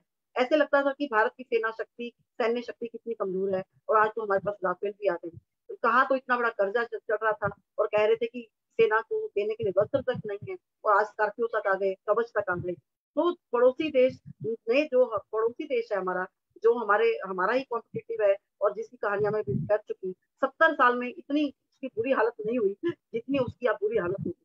तो देश को कंगाल कहने वाले आज राफेल के मालिक हैं। ऑटो मार्केट में हमने जर्मनी को पीछे छोड़ दिया है और बिजली उत्पादन में हम रूस से आगे चले गए। स्टील उत्पादन में जापान को पीछे छोड़ दिया। पहले जापान आपको मालूम है कितना मुंह पर जापान रहता था और आज जापान में जब मोदी गए हैं तो आपने सब देखा ही है कि वहां पर जापान के लोगों ने मोदी को सलाम पर बिठाया है। तो सबसे बड़ी बात है कि बच्चा तिरंगा चलाने लगा है। हर बच्चे के मन में देश के प्रति प्यार जागा है। और कॉमनवेल्थ गेम्स में तो कमाल ही हो गया। कल ही तो गेम्स खत्म हुई हैं। 22 गोल्ड, तो 16 सिल्वर, 23 ब्रांज, टोटल 61 प्राइजेस आ गए। अब देखिए बर्मिंघम में जो मैच हुआ है, और एक दिल्ली की दिव्या लड़की ने पोल खोल दी जब उसके ने अपने श्रेय लेना चाहा कुश्ती की लड़की का कि इसको सिल्वर मेडल मिला है, मेरे कारण मिला है। वो कह रही है कि मैं 10 बार आपको चिट्ठी लिखी है कि मेरे लिए कोच का अरेंजमेंट करो, मैं बहुत गरीब से घर की हूँ और आपने सुना तक नहीं, आप हाथ नहीं लगा सकते मेरे मेडल को और ना ही आप मेरा नाम लेंगे। तो कमाल की बात है, उस लड़की की हिम्मत है, इसने सच बता दिया। और सच देखिए तो चौथे नंबर पर हमारा भारत आ गया। तो वो कहते हैं यूनान मिस्र मिट गए सब जहां से, कुछ बात है कि हस्ती मिटती है हमारी, ये तोता रट मत करो, बहुत हस्ती मिट चुकी है। हस्ती बचाने वाला अब हमारे पास आ गया। 5 अगस्त 2019 को धारा 370 उसने लगाई। 5,220 को 3 तलाक खत्म किया। तुम कहते हैं दुश्मन को अपना बनाना हो तो उसको सुख देना ही पड़ते हैं। घर की एक औरत जो है पूरे घर की मालकिन होती है, जितना मर्जी पुरुष पढ़ा लिखा हो। घर की औरत को गृह मंत्री कहा जाता है। तो मोदी ने 3 तलाक को खत्म करके स्त्री जाति जो 4 जाति जो औरतें घर में बैठी हैं और वो कहीं ना कहीं पुरुषों में संख्या में आपको पता ही अधिक ही है, तो 3 तलाक समाप्त किया। उसका 5 अगस्त 2021 में राम भूमि पूजन हुआ। अब 5,000 जो बीच में 5 अगस्त 2022 को क्या हुआ जी, हमें तो पता ही नहीं है। 5 अगस्त 2022 को क्या हुआ, आप सुनकर हैरान हो जाएंगे। वो काले कपड़े में वो बहिष्कार कर रहे थे, वो काले क्यों जान के बहिष्कार कर रहे थे 5 अगस्त सुन के कि आज 5 अगस्त है, आज कोई मोदी बड़ी बात ना कर दे। पहले धारा 370, फिर वो तलाक, फिर वो राम मंदिर पूजन। तो 5 अगस्त को ही हम बहिष्कार करते हैं, काले कपड़े पहनते हैं। उन्हें नहीं पता कि मुझे बिल्कुल एक बात तो ये बड़ी लग रही थी कि शिक्षा पद्धति मोदी बदलने वाले हैं, मुगल साम्राज्य सारा हट जाएगा। बड़ा मन में आता था, पता नहीं क्या शिक्षा पद्धति रहेगी। फिर वो शिव पुराण, ब्रह्मवत पुराण, भागवत पुराण, सारे के सारे आ गए। तो फिर बच्चे हमारे फिर वो संस्कृति से विहीन रह जाएंगे।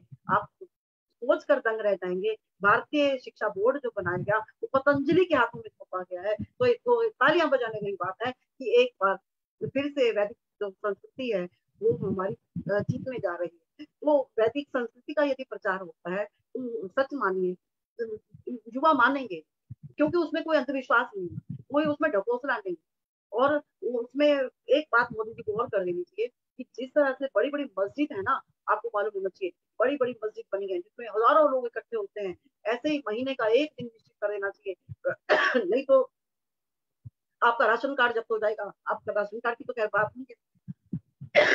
तो कहने का तात्पर्य जहां पर बड़े लोग इकट्ठे हो सकते हैं, हम तो गली का कोना मान लेते हैं ये मंदिर है, सड़क के ऊपर मंदिर है, अरे बड़ी बड़ी बनाओ ना ताकि हजारों लोग इकट्ठे हो पाए। हमने ये काली मंदिर है, शिव मंदिर है, सिर्फ नाम रखो मंदिर, कोई मूर्ति नहीं होनी चाहिए, कोई मूर्ति नहीं, केवल मात्र अच्छे विचार लिखे होने चाहिए। तो वो इस तरह से यदि किया जाए तो बहुत अच्छा रहेगा। अटल बिहारी वाजपेयी की बात जरूर करूंगी, मैं समय नहीं देख पा रही, मैं इसके बाद एक कविता बोल देती हूँ।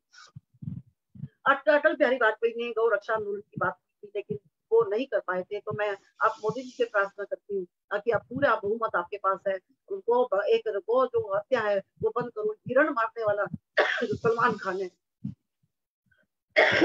आज तक वो फंसा हुआ है और 1 लाख से ज्यादा गाय रोज कटती है।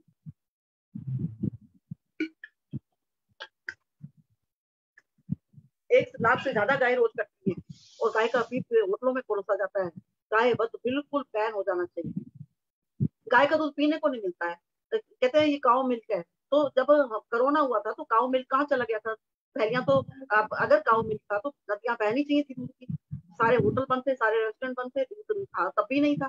ढूंढते ही दूध जाके थैली मिलती थी, तो साफ पता लग गया कि वो आर्टिफिशियल दूध था, वो क्या वो केमिकल से बन रहा था। लोगों ने बनाना बंद कर दिया तो दूध मिलना बंद हो गया। यदि गाय का दूध था तो गाय ने थोड़ी कोरोना देख के दूध देना बंद कर दिया था। तो अब हमें गौ हत्या बंद करनी चाहिए। दूसरा, एक धारा 42 जरूर हटा दो जो सेकुलर जिसपे शब्द लिखा हुआ है। कोई सेकुलर, कोई हमारे पास देखिए 50 गज जगह भी नहीं जहाँ हिंदू भाग के रह सके, ये मेरा घर है। सेकुलर सिटी है, secular country. What is meaning of secular country? जहाँ 90 जो ये और बात है कि 15% के ज्यादा हो गए और अगर हमने ध्यान न दिया तो धीरे धीरे जनसंख्या बढ़ती जाएगी। तो हमें सेकुलर शब्द हटवाना चाहिए, धारा 3 से हटानी चाहिए। और धारा 3 से हटने की बात तो हो गई है कि और जहाँ मंदिर है वहाँ गुरुकुल होना ही चाहिए। वो मंदिर पास ही तब होगा जब आपके 50 बच्चे गुरुकुल में पढ़ते होंगे। उनका जो पैसा है मदरसों में नहीं जाना चाहिए, क्योंकि वहाँ गुरुकुल चल रहा है, तो उन बच्चों का खर्च, मंदिर का खर्च, जो पैसा है वहाँ गुरुकुल मंदिर वहाँ हो जहाँ साथ में विद्यालय हो, और विद्यालय का सिलेबस जो है वो पतंजलि से ही आएगा। जहाँ गुरुद्वारा है वहाँ सिख बच्चे, वहाँ भी सिख स्कूल कंपलसरी होने चाहिए, और जहाँ हमारे मंदिर है वहाँ भी। तो इससे क्या होगा, जो बच्चों की संस्कृति, जो संस्कार हैं वो हमारे पास ही बने रहेंगे और बरकरार रहेंगे। तो बस मैं 2 लाइनें कविता की बोल देती हूँ, आज तो मुझे पता नहीं मैं क्योंकि समय कितना हो गया। सुभाष भगत आजाद सुखदेव राम प्रसाद बिस्मिल आदि सभी ने देश की खातिर खून बहाया, हम सबको आजादी देकर गले में फांसी फंदा लटकवाया। हंसते हंसते झूल गए वे, कहाँ गए वो सेनानी, वो थे आजादी के परवाने, अपने माँ बाप की एक न मानी। कहाँ मानी माँ बाप की, मानी क्या, बातें मना करते रहे कि मत मरो, मत ये करो। आजाद की माँ तो बहुत मना करती रही। ऊंचा, और आजाद की माँ का क्या हाल हुआ तो मैं आपको मालूम है। उनके मरने के बाद मूर्ति तक ग्वालियर में नहीं लगाने दी जा रही थी। मैं विषय नहीं बदलूंगी, समय हो चुका है। ऊंचा करके मस्तक हिमालय का चले गए वो दीवाने, ये बात है सपने जाने। दर्द मिला और कोड़े खाए, कोलू से बैलबन तेल निकाले, काल कोड़ में कैद सह गए, मर गए वो बलिदानी। भूखे प्यासे लहू बहाकर हम सबको आजाद कर गए, हमें उनकी कर्जदानी। व्यर्थ न जाए उनकी कुर्बानी, तुम भी वीरता की बोलो वाणी, गाया करो उनकी अमर कहानी। देश तो आजाद है पर संस्कृति की रक्षा कर कुछ अपना कर्ज चुकाओ। अपने बच्चों को उच्च शिक्षा के साथ साथ संस्कारित करके अपना फर्ज निभाओ। देशभक्ति की भावना सिखाकर उनका कर्ज उतारो, उनका कर्ज उतारो। बहुत बहुत धन्यवाद अनिल जी। मैंने बहुत गलती भागी हूँ, क्योंकि वंदे मातरम बनने की कोशिश की मैंने, उतनी सुख सुविधाएं तो नहीं थी, यानी सुनाई नहीं दे रहा होगा। बहुत सुंदर प्रयास पुष्पा जी, बहुत बहुत धन्यवाद। डॉक्टर सुषमा जी पे अत्यधिक बोझ है आजकल, सारे आर्य समाज की जिम्मेवारी ले रखी है तो थक जाती है। बहुत बहुत धन्यवाद। हमारी शुभकामनाएं, स्वस्थ रहें, मस्त रहें, प्रसन्न रहें और ज्ञानवर्धन करते रहें। आगे फिर लाभ उठाते रहेंगे। अब क्योंकि समय बढ़ रहा है तो आज के मुख्य अतिथि श्री रजेश सेठी जी, मंत्री आर्य समाज थापनगर मेरठ, उनसे प्रार्थना की अपने विचार, उद्बोधन, आशीर्वाद, शुभकामनाएं देने की कृपा करें। आदरणीय रजेश सेठी जी।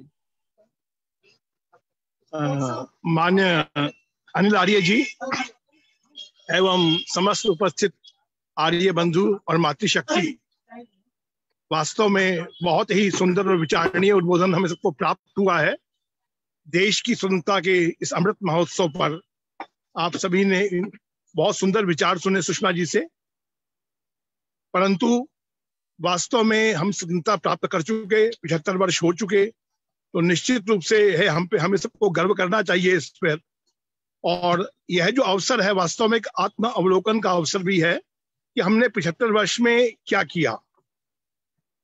जो महर्षि देव दयानंद का स्वप्न था स्वतंत्रता प्राप्ति के पश्चात, जिस दिशा में हम चलना चाहिए था, क्या हम उस दिशा में चल पाए। हमें यह भी आत्मावलोकन करना है कि हम यद्यपि अंतर्राष्ट्रीय विधान के अनुसार और कानून के हिसाब से हम स्वतंत्र हैं, परंतु हम अपनी मानसिक स्थिति पर विचार करें, क्या हम सांस्कृतिक रूप से भी स्वतंत्र हो पाए। क्या हमने जो अपनी मानसिक दासता का परित्याग किया, क्या आज हम विचार करें कि जो हमारा पहनना, खाना और मानसिक जो भाषा के क्षेत्र में, संस्कृति के क्षेत्र में, क्या हम पाश्चात्य संस्कृति के गुलाम नहीं है। और वास्तव में आज हमें यह भी संकल्प लेना चाहिए स्वतंत्रता के अमृत उत्सव पर कि हम सबको इन दास्ताओं से भी अपने आप को स्वतंत्र कराना है। आज आवश्यकता यह है कि जो अपनी मूल भारतीय संस्कृति है, जिसके लिए महर्षि देव दयानंद ने सदैव संघर्ष किया, जो वास्तव में हम सबके लिए गौरव का विषय था, हम उसको अपनाने में अभी हिचक क्यों रहे हैं।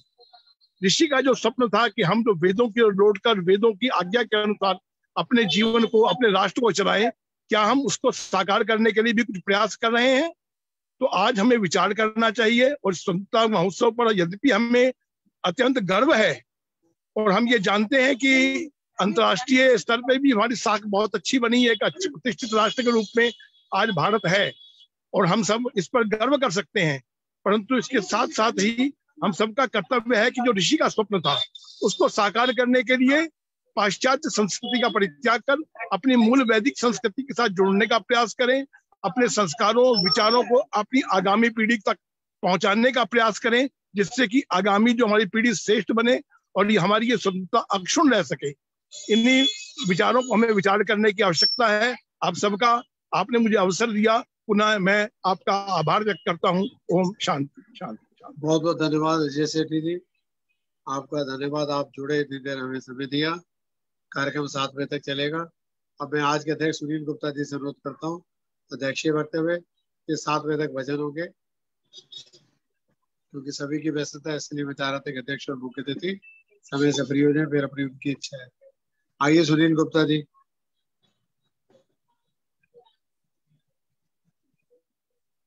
सुनील गुप्ता जी अध्यक्ष महोदय। चलो जब तक स्वागत है। हाँ, शुक्रिया अनिल जी, आपने मुझे बुलाया आज के प्रोग्राम में। तो ये हमारी बहुत खुशी की बात है कि हम 75वां जो है आजादी का दिवस जो है हम देख रहे हैं, जिसको अमृत महोत्सव कह रहे हैं, उसको हम देख रहे हैं। बहुत खुशी की बात है। और हमने भी जैसे सुना अभी बहन जी से सुना, सुषमा आर्य जी से, कि आर्य समाज ने कितने बलिदान दिए इस आजादी के लिए। सबसे पहले जो उद्घोषक थे वो स्वामी दयानंद सरस्वती थे, जिन्होंने आजादी के लिए जो उद्घोष किया। पर जो आज की पीढ़ी है, आप देखें कि हम अपनी आर्य समाजों में हवन करते हैं, उपदेशक को बुलाते हैं, पर जो हमारे स्वाधीनता सेनानी थे, जिन्होंने आर्य समाज की सत्यार्थ प्रकाश पढ़ के, आर्य समाज से एक शिक्षा लेके जिन्होंने अपना बलिदान दिया, उनके बारे में हम कभी भी अपने सत्संगों में नहीं बताते हैं। तो मैंने अपना कोशिश की थी, शुरू किया था कि आर्य समाज सैनिक जिससे मैं जुड़ा हुआ हूँ उसमें इनके बारे में बताया जाए।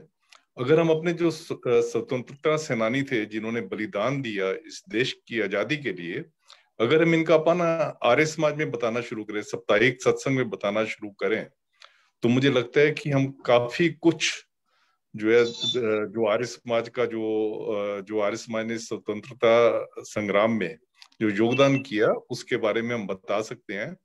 अब देखिए, आप जो एक स्वाधीनता संग्राम के ऊपर एक सीता मैया ने एक किताब जो लिखी है, उसमें उसने लिखा है कि 70% जो ये स्वतंत्रता सेनानी थे वो आर्य समाज से शिक्षा लेके या आर्य समाज की विचारधारा पे चल के उन्होंने देश के लिए बलिदान दिया।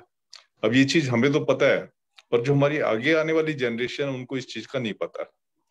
और अगर हम इनके जो मुख्य जो वो जिन्होंने बलिदान दिया, जैसे राम प्रसाद बिस्मिल का बहन जी बात कर रही थी, चंद्रशेखर आजाद का बहन जी बात कर रही थी, भगत सिंह जी की बात करें। देखिए, भगत सिंह जी को पहले ये माना जाता था कि शायद वो सरदार थे। अभी पीछे मैं एक चिट्ठी पढ़ रहा था कि शिरोमणि गुरुद्वारा प्रबंधन कमेटी को एक सिमरनजीत सिंह मान ने जो एक लेटर लिखा है कि हम भगत सिंह जी को, वैसे ही सिखों का वो बताते हैं वॉरियर थे कि जिन्होंने स्वाधीनता संग्राम में किया, नहीं वो तो आर्य समाजी थे, वो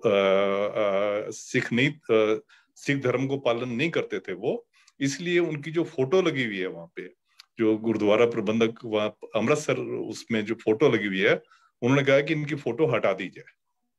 तो यहाँ तक है कि हम, और हमें नहीं पता, जो हमारे बच्चे हैं उनको नहीं पता कि भगत सिंह जी जो है, उनके दादाजी का जो है जनेऊ संस्कार जो है स्वामी दयानंद सरस्वती ने खुद किया था, और किस तरीके से वो आर्य समाज की विचारधारा से ओतप्रोत होकर उन्होंने देश के लिए बलिदान दिया। अगर हम अपने साप्ताहिक सत्संग में, क्योंकि ये करीब 40-50 तो हमारे वो ऐसे होंगे जो आर्य समाज से जुड़े हुए थे, जो कि नेतागण थे, अगर हम एक या दो का भी अगर हम हफ्ते अपने आर्य समाज के सत्संग में उनके बारे में बताते हैं, तो काफी कुछ हमारे बच्चों को पता लगेगा कि आर्य समाज का क्या योगदान था। बस मैं ज्यादा इससे ज्यादा ना बोलते हुए मैं धन्यवाद करता हूँ सभी वक्ताओं का, और मैं आप सबको जो है इस 75वें अमृत महोत्सव की मैं आपको बहुत बहुत शुभकामनाएं देता हूँ। भगवान करे हमारा भारत जो है एक नई बुलंदियों पे पहुंचे और एक विकसित राज्य हो जो कि सबसे आगे हो, अपने कल्चर को लेके आगे हो। और इसी कामना के साथ मैं अपना वाणी को विराम देता हूँ। थैंक बहुत बहुत धन्यवाद श्री सुनील गुप्ता जी। आप केंद्रीय कारागार यानी कि तिहाड़ जेल के PRO रहे, लॉ ऑफिसर रहे, 8 लोगों को फांसी के आप गवाह हैं और आर्य समाज सैनिक विहार के भी प्रधान रहे। हमारी बहुत बहुत शुभकामनाएं। आपका बहुत बहुत धन्यवाद। आगे जोड़ते रहेंगे आपको। अब जो है कमलेश चांद्रा जी मेरठ से एक गीत सुनाएंगे। आज का दिन मेरठ वालों का है। आओ कमलेश जी, 7 बजे शांति पाठ होगा। सबको सादर नमस्ते जी। बहुत सुंदर उद्बोधन सबका। एक ऋषि गीत प्रस्तुत कर रही हूँ। उपकार कैसे भूले ऋषि दयानंद का, उस योगी का तपस्वी का आनंद कंद का, जीवन का दान दे गया अमृत पिला गया, अमृत पिला गया। मल्लाह बनकर डूबती नैया बचा गया, नैया बचा गया। संदेश उसका काम देता है कमंद का, उस योगी का तपस्वी का आनंद कंद का। उसके हर एक शब्द में एक आग सी भरी, एक आग सी भरी। हर एक को सुनाता था सच्ची खरी खरी, सच्ची खरी खरी। दिल डरता था कभी ना उस न्याय पसंद का, उस योगी का तपस्वी का आनंद कंद का। आया जो ही मैदान में इस शोर सा उठा, इस शोर सा उठा। मुखालफत की आंधी का एक जोर सा उठा, एक जोर सा उठा। पाँव न डगमगाया उस हिम्मत बुलंद का, उस योगी का तपस्वी का आनंद कंद का। रोता था उजड़े देश की गुरुबत को देख कर, गुरुबत को देख कर। विधवा अनाथों अछूतों की हालत को देख कर, हालत को देख कर। क्या क्या सुनाऊं हाल दिले दर्द मंद का, उस योगी का तपस्वी का आनंद कंद का। लड़ता है लेकिन हाथ में तलवार भी नहीं, तलवार भी नहीं।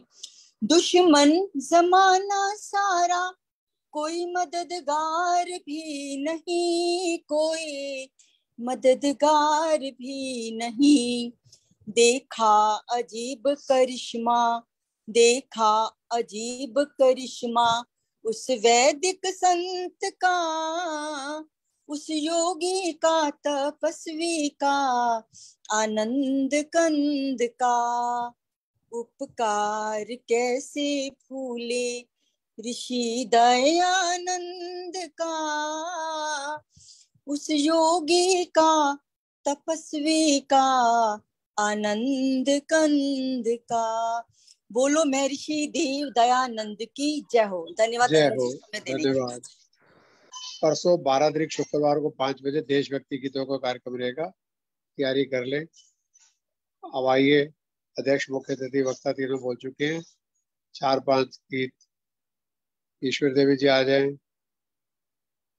विमला आहूजा जी हैं, अंजू गनोत्रा जी हैं, कुसुमलता शर्मा जी हैं, ओमराज नागिया जी भी जुड़ चुके हैं, प्रतिभा कटारिया जी, खुला मंच,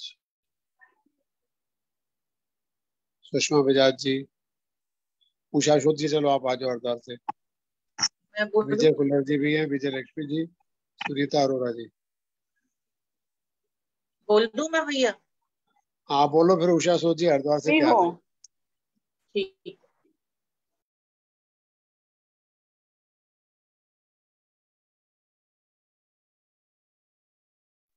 प्रतिभा जी आवाज नहीं आ रही, माइक बंद है।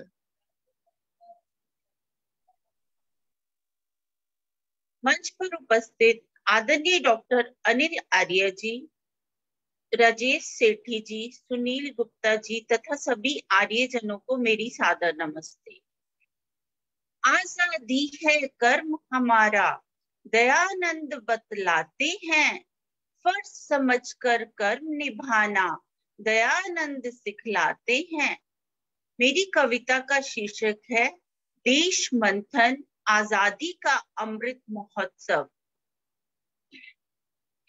रहना जाए रक्त की बेला, रहना जाए रक्त की बेला, जरा सा अमृत उठा लेना, जरा सा अमृत उठा लेना।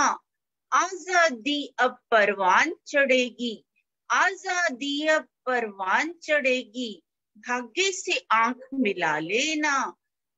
विकट संकट राह में कंटक, विकट संकट राह में कंटक, तपिश से जूझना सीख जाना, तपिश से जूझना सीख जाना।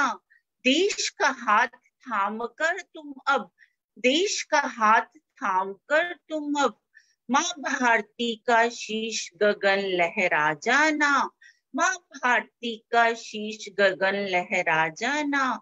दूर न होना अधीर न होना, दूर न होना अधीर न होना, डरना ना अत्याचार से, डरना ना अत्याचार से। आओ मिलकर करते हैं हम सब, आओ मिलकर करते हैं हम सब, देश मंथन एक नई शुरुआत से, देश मंथन एक नई शुरुआत से। बलिदान हुए इस देश के नायक, बलिदान हुए इस देश के नायक, आओ मिलकर करें प्रणाम हम, आओ मिलकर करें प्रणाम हम। उनके दिखाए राह पर चलकर, उनके दिखाए राह पर चलकर, करें ज्योतिर्पुंज का निर्माण हम, करें ज्योतिर्पुंज का निर्माण हम। कर्तव्य बोध की ज्वाला में, कर्तव्य बोध की ज्वाला में, स्वच्छ धरा सुंदर आवरण को साकार अब कर देना, स्वच्छ धरा सुंदर आवरण को साकार अब कर देना। जीव मात्र पर करुणा भाव जगाकर, जीव मात्र पर करुणा भाव जगाकर, उनका अस्तित्व बचा लेना, उनका अस्तित्व बचा लेना। न्याय समता स्वतंत्रता पर, न्याय समता स्वतंत्रता पर, आओ मिलकर एक नव पैगाम दे, आओ मिलकर एक नव पैगाम दे।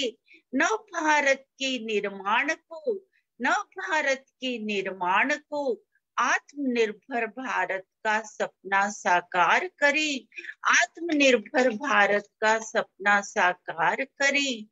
आजादी के इस अमृत महोत्सव पर, आजादी के इस अमृत महोत्सव पर, आओ मिलकर करें हम सब संकल्प अब, आओ मिलकर करें हम सब संकल्प अब। नव भारत के निर्माण को करना होगा देश मंथन, करना होगा देश मंथन। अमृत को खोज करना होगा आविष्कार अब, अमृत को खोज करना होगा आविष्कार अब। रहना जाए रक्त की बेला, जरा सा अमृत उठा लेना, आजादी अब परवान चढ़ेगी, भाग्य से आंख मिला लेना। अंत में नई क्रांति का सूत्रधार अब बना है मोदी। नई क्रांति का सूत्रधार अब बना है मोदी। धन्य है वो माँ जिसने शेर जना है मोदी। धन्य है वो माँ जिसने शेर जना है मोदी। युवा शक्ति इससे शक्ति पाकर झूम रही है। युवा शक्ति इससे शक्ति पाकर झूम रही है। इसकी प्रसिद्धि तो आकाश को चूम रही है। इसकी प्रसिद्धि तो आकाश को चूम रही है। ये विकास पुरुष अब नया इतिहास रचेगा। ये विकास पुरुष एक नया इतिहास रचेगा। इस आंधी के आगे कोई ना बचेगा। इस आंधी के आगे कोई ना बचेगा। अंत में मैं नमन करती हूँ भारत माता के महान सपूत देशभक्त डॉक्टर अनिल आर्य जी के अनूठे प्रयास को, जो समय समय पर जिनका मन बचपन से ही क्रांति के विचारों से ओतप्रोत था तथा वह समय समय पर देशभक्ति के इवेंट कराते ही रहते हैं। धन्यवाद भैया। बहुत बहुत धन्यवाद प्रतिभा कटारे जी। अब उषा सूद जी आएंगी वैदिक राजकुमार द्वार से, उसके बाद शोभा बत्रा जी तैयार रहेंगी। आइए उषा सूद जी, माइक खोलिए। मेरी आवाज आ रही है? हाँ, आवाज भी फोटो पूरी हो रही है। आइए, स्वागत है आपको। अनिल जी बहुत बहुत बधाई, क्योंकि आप सेलिब्रेटर हो, सेलिब्रेट करते हैं। और आज की कविता का विषय है कि कुछ दीप धरा पर आते हैं और श्रद्धा के फूल बन जाते हैं।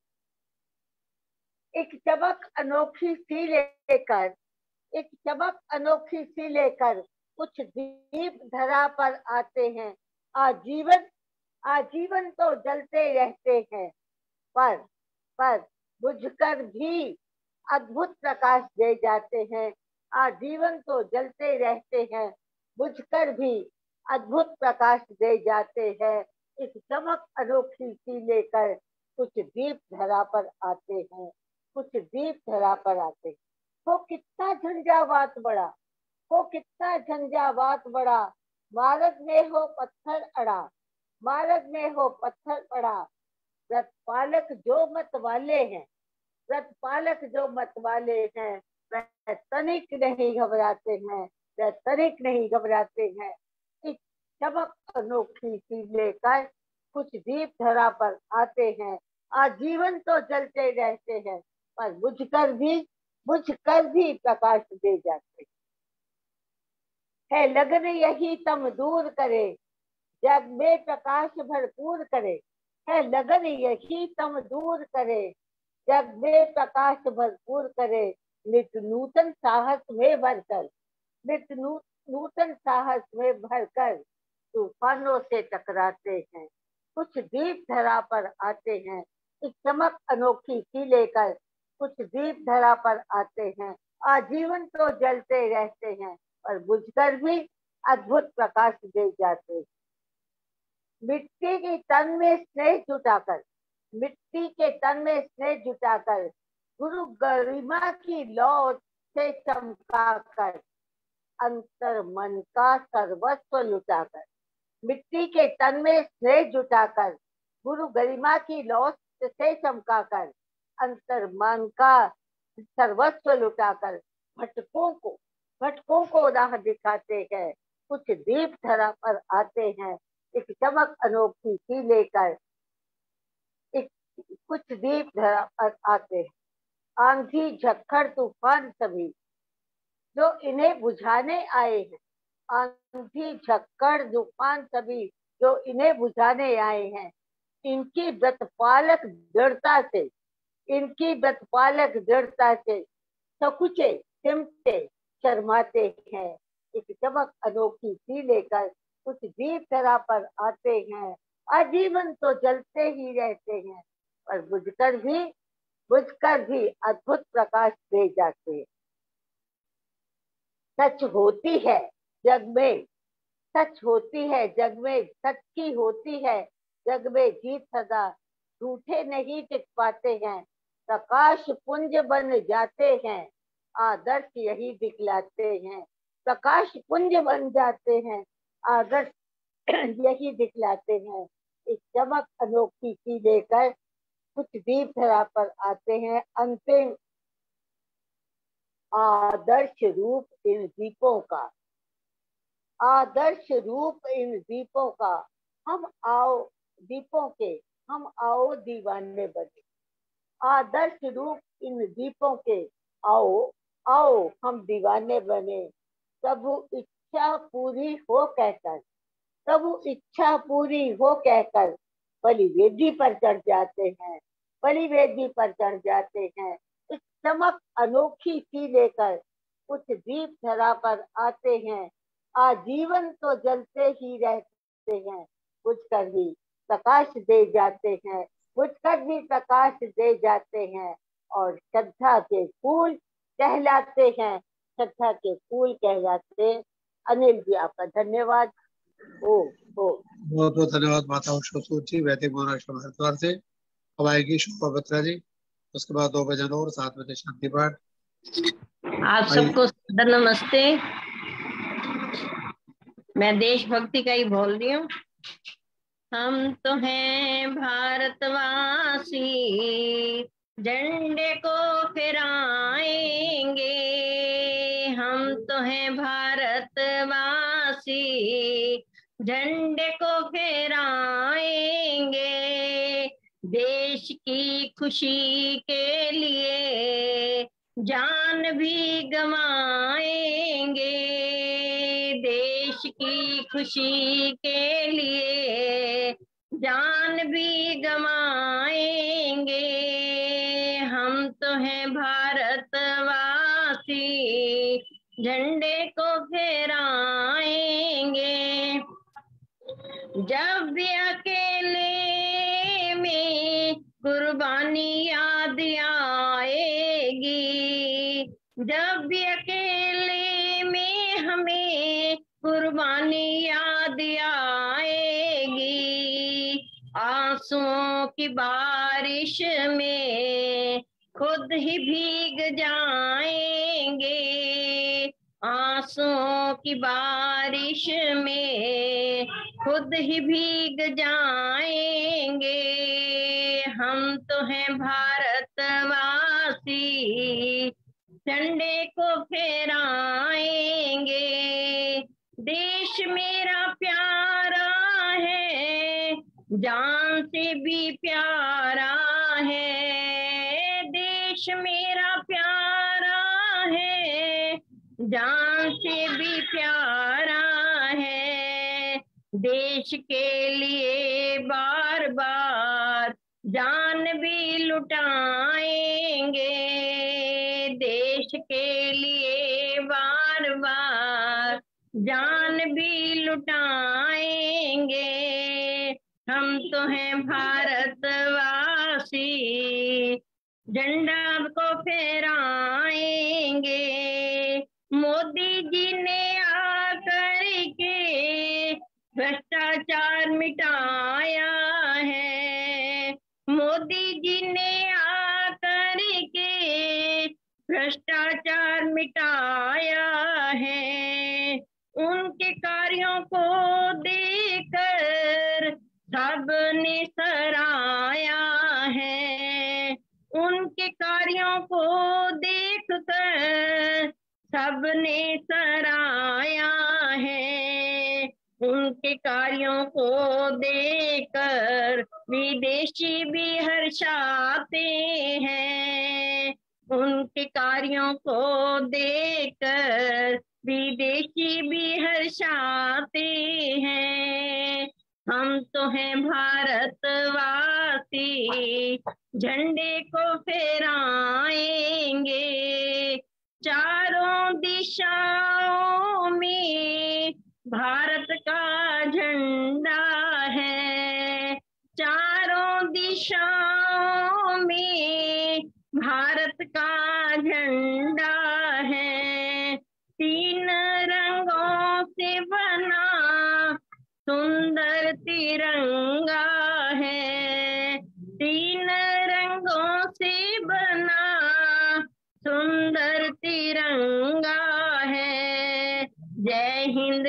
नारों से देश गूंज जाएगा, जय हिंद के नारों से देश गूंज जाएगा। हम तो हैं भारतवासी, झंडे को फहराएंगे, देश की खुशी के लिए जान भी गंवाएंगे, देश की खुशी के लिए जान भी गंवाएंगे। धन्यवाद जी समय देने का। धन्यवाद शोभा बत्रा जी। अब आइए सुषमा बजाज जी, फिर ईश्वर देवी जी तैयार रहे। सुषमा बजाज जी। सभी को सादर नमस्ते जी। एक देशभक्ति का गीत है जिसमें शहीद होते हुए एक सैनिक ने ये शब्द बोले थे, बहुत पुराना है वैसे।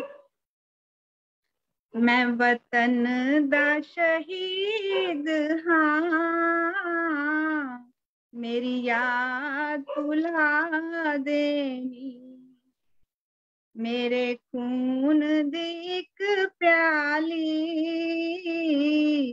किसे प्यासे नू प्या देनी, किसे अबला दा हथ फड़ के ओदे खून दिला मेंदी, ओदी दुनिया वसा देनी, मेरी दुनिया मिटा देनी। मैं वतन दा शहीद हाँ, मेरी याद भुला देनी, ओदे रोंदे न्याणियां नूं देना नी किसे पैसा, ओदे रोंदे न्याणियां नूं देना नी किसे पैसा, मेरी मिट्टी दी मुठ भर के ओदी झोली च पा देनी, मेरी मिट्टी दी मुठ भर के ओदी झोली च पा देनी। मैं वतन दा शहीद हाँ, मेरी याद भुला देनी, ओदे घर दे हनेरे च बैठी है उजड़ी हुई, ओदे घर दे हनेरे च बैठी है उजड़ी हुई, मेरी अखां दिलों चौके दिवाली मना देनी, मेरी अखां दिलों चौके दिवाली मना देनी। मैं वतन दा शहीद हाँ, मेरी याद भुला देनी, मेरे खून दी एक प्याली, किसे प्यासे नू प्या देनी। बहुत बहुत धन्यवाद समय देने के लिए। बहुत धन्यवाद सुषमा जी। माता ईश्वर देवी जी आ रही है अनवर से। ये गीत फिर शांति पाठ परसों 5 बजे फिर मिलेंगे। सभी को सादर नमस्ते। बहुत सुंदर सुंदर भजन बोल रहे हैं सब लोग, बहुत अच्छा लग रहा है। एक भजन ईश्वर भक्ति का है। चलते चलो मुसाफिर पुरुषार्थ के सहारे, मंजिल तुम्हें पुकारे, मंजिल तुम्हें पुकारे। है आदमी वही जो हिम्मत कभी न हारे, मंजिल तुम्हें पुकारे, मंजिल तुम्हें पुकारे। होता है मैं भगवान भी सहाय, दुनिया में आलसी ने मंजिल कभी ना पाई। मेहनत करे तो हर बशर जीवन सुखी गुजारे, मंजिल तुम्हें पुकारे, मंजिल तुम्हें पुकारे। पल भर के वास्ते भी आलस कभी ना आए, उसको मिले सफलता, रुकना जिसे न भाए। रख भरोसा तू प्रभु पर, किश्ती लगे किनारे, मंजिल तुम्हें पुकारे, मंजिल तुम्हें पुकारे। पर्वत हो रास्ते में या हो कोई समुंदर, फिर भी हो जोश पैदा इतना तुम्हारे अंदर। हर देवता उतर कर तेरी आरती उतारे, मंजिल तुम्हें पुकारे, मंजिल तुम्हें पुकारे। मत सोच आज तुमको कहता है क्या जमाना, मेहनत के बल पे अपनी तकदीर खुद बनाना। उठ कर पथिक चला चल, प्रभु साथ है तुम्हारे, मंजिल तुम्हें पुकारे, मंजिल तुम्हें पुकारे। चलते चलो मुसाफिर, पुरुषार्थ के सहारे, मंजिल तुम्हें पुकारे, मंजिल तुम्हें पुकारे। है आदमी वही जो हिम्मत कभी ना हारे, मंजिल तुम्हें पुकारे, मंजिल तुम्हें पुकारे। बहुत बहुत धन्यवाद आपका। बहुत बहुत धन्यवाद माता ईश्वर देवी जी।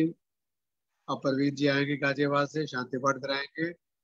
परसों 12 तारीख शुक्रवार है, क्योंकि इस महीने सभी कार्यक्रम सोमवार, बुधवार, शुक्रवार हो रहे हैं, तो शुक्रवार को स्वतंत्रता दिवस मनाएंगे। देशभक्ति गीतों का कार्यक्रम रहेगा। एक एक गीत बढ़िया सा तैयार कर लें, जिससे सबको आनंद भी आए, प्रेरणा भी आए। आइए परवीन जी, धन्यवाद और शांति पाठ।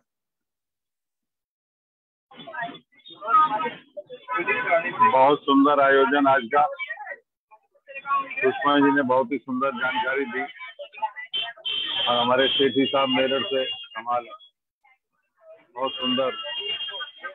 सभी का बहुत बहुत धन्यवाद। शांति पाठ के साथ ये सभा यहाँ संपन्न। ओम देव शांतिरंतरिक्षध्वं शांति पृथ्वी शांतिरापा शांतिरोषधया शांति वनस्पतया शांतिर्विश्वे देवा शांति ब्रह्म शांति सर्वद्वं शांति शांति देवा शांति सामा शांति देवी। ओम शांति शांति शांति। ओम तो बोले सत्य सनातन वैदिक धर्म की जय हो। जगत गुरु महर्षि दयानंद की जय हो। महाराज की जय। देश और धर्म पर बलिदान होने वाले की और वीरांगनाओं की जय। भारत माता की जय। गौ माता का पालन हो, मर्यादा पुरुषोत्तम श्री राम की जय, योगेश्वर श्री कृष्ण की जय। सभी का बहुत बहुत धन्यवाद। बहुत बहुत धन्यवाद। देश के अमर शहीदों की जय। शुक्रवार परसों शाम 5 बजे मिलते हैं देशभक्ति गीतों के साथ। बहुत बहुत धन्यवाद।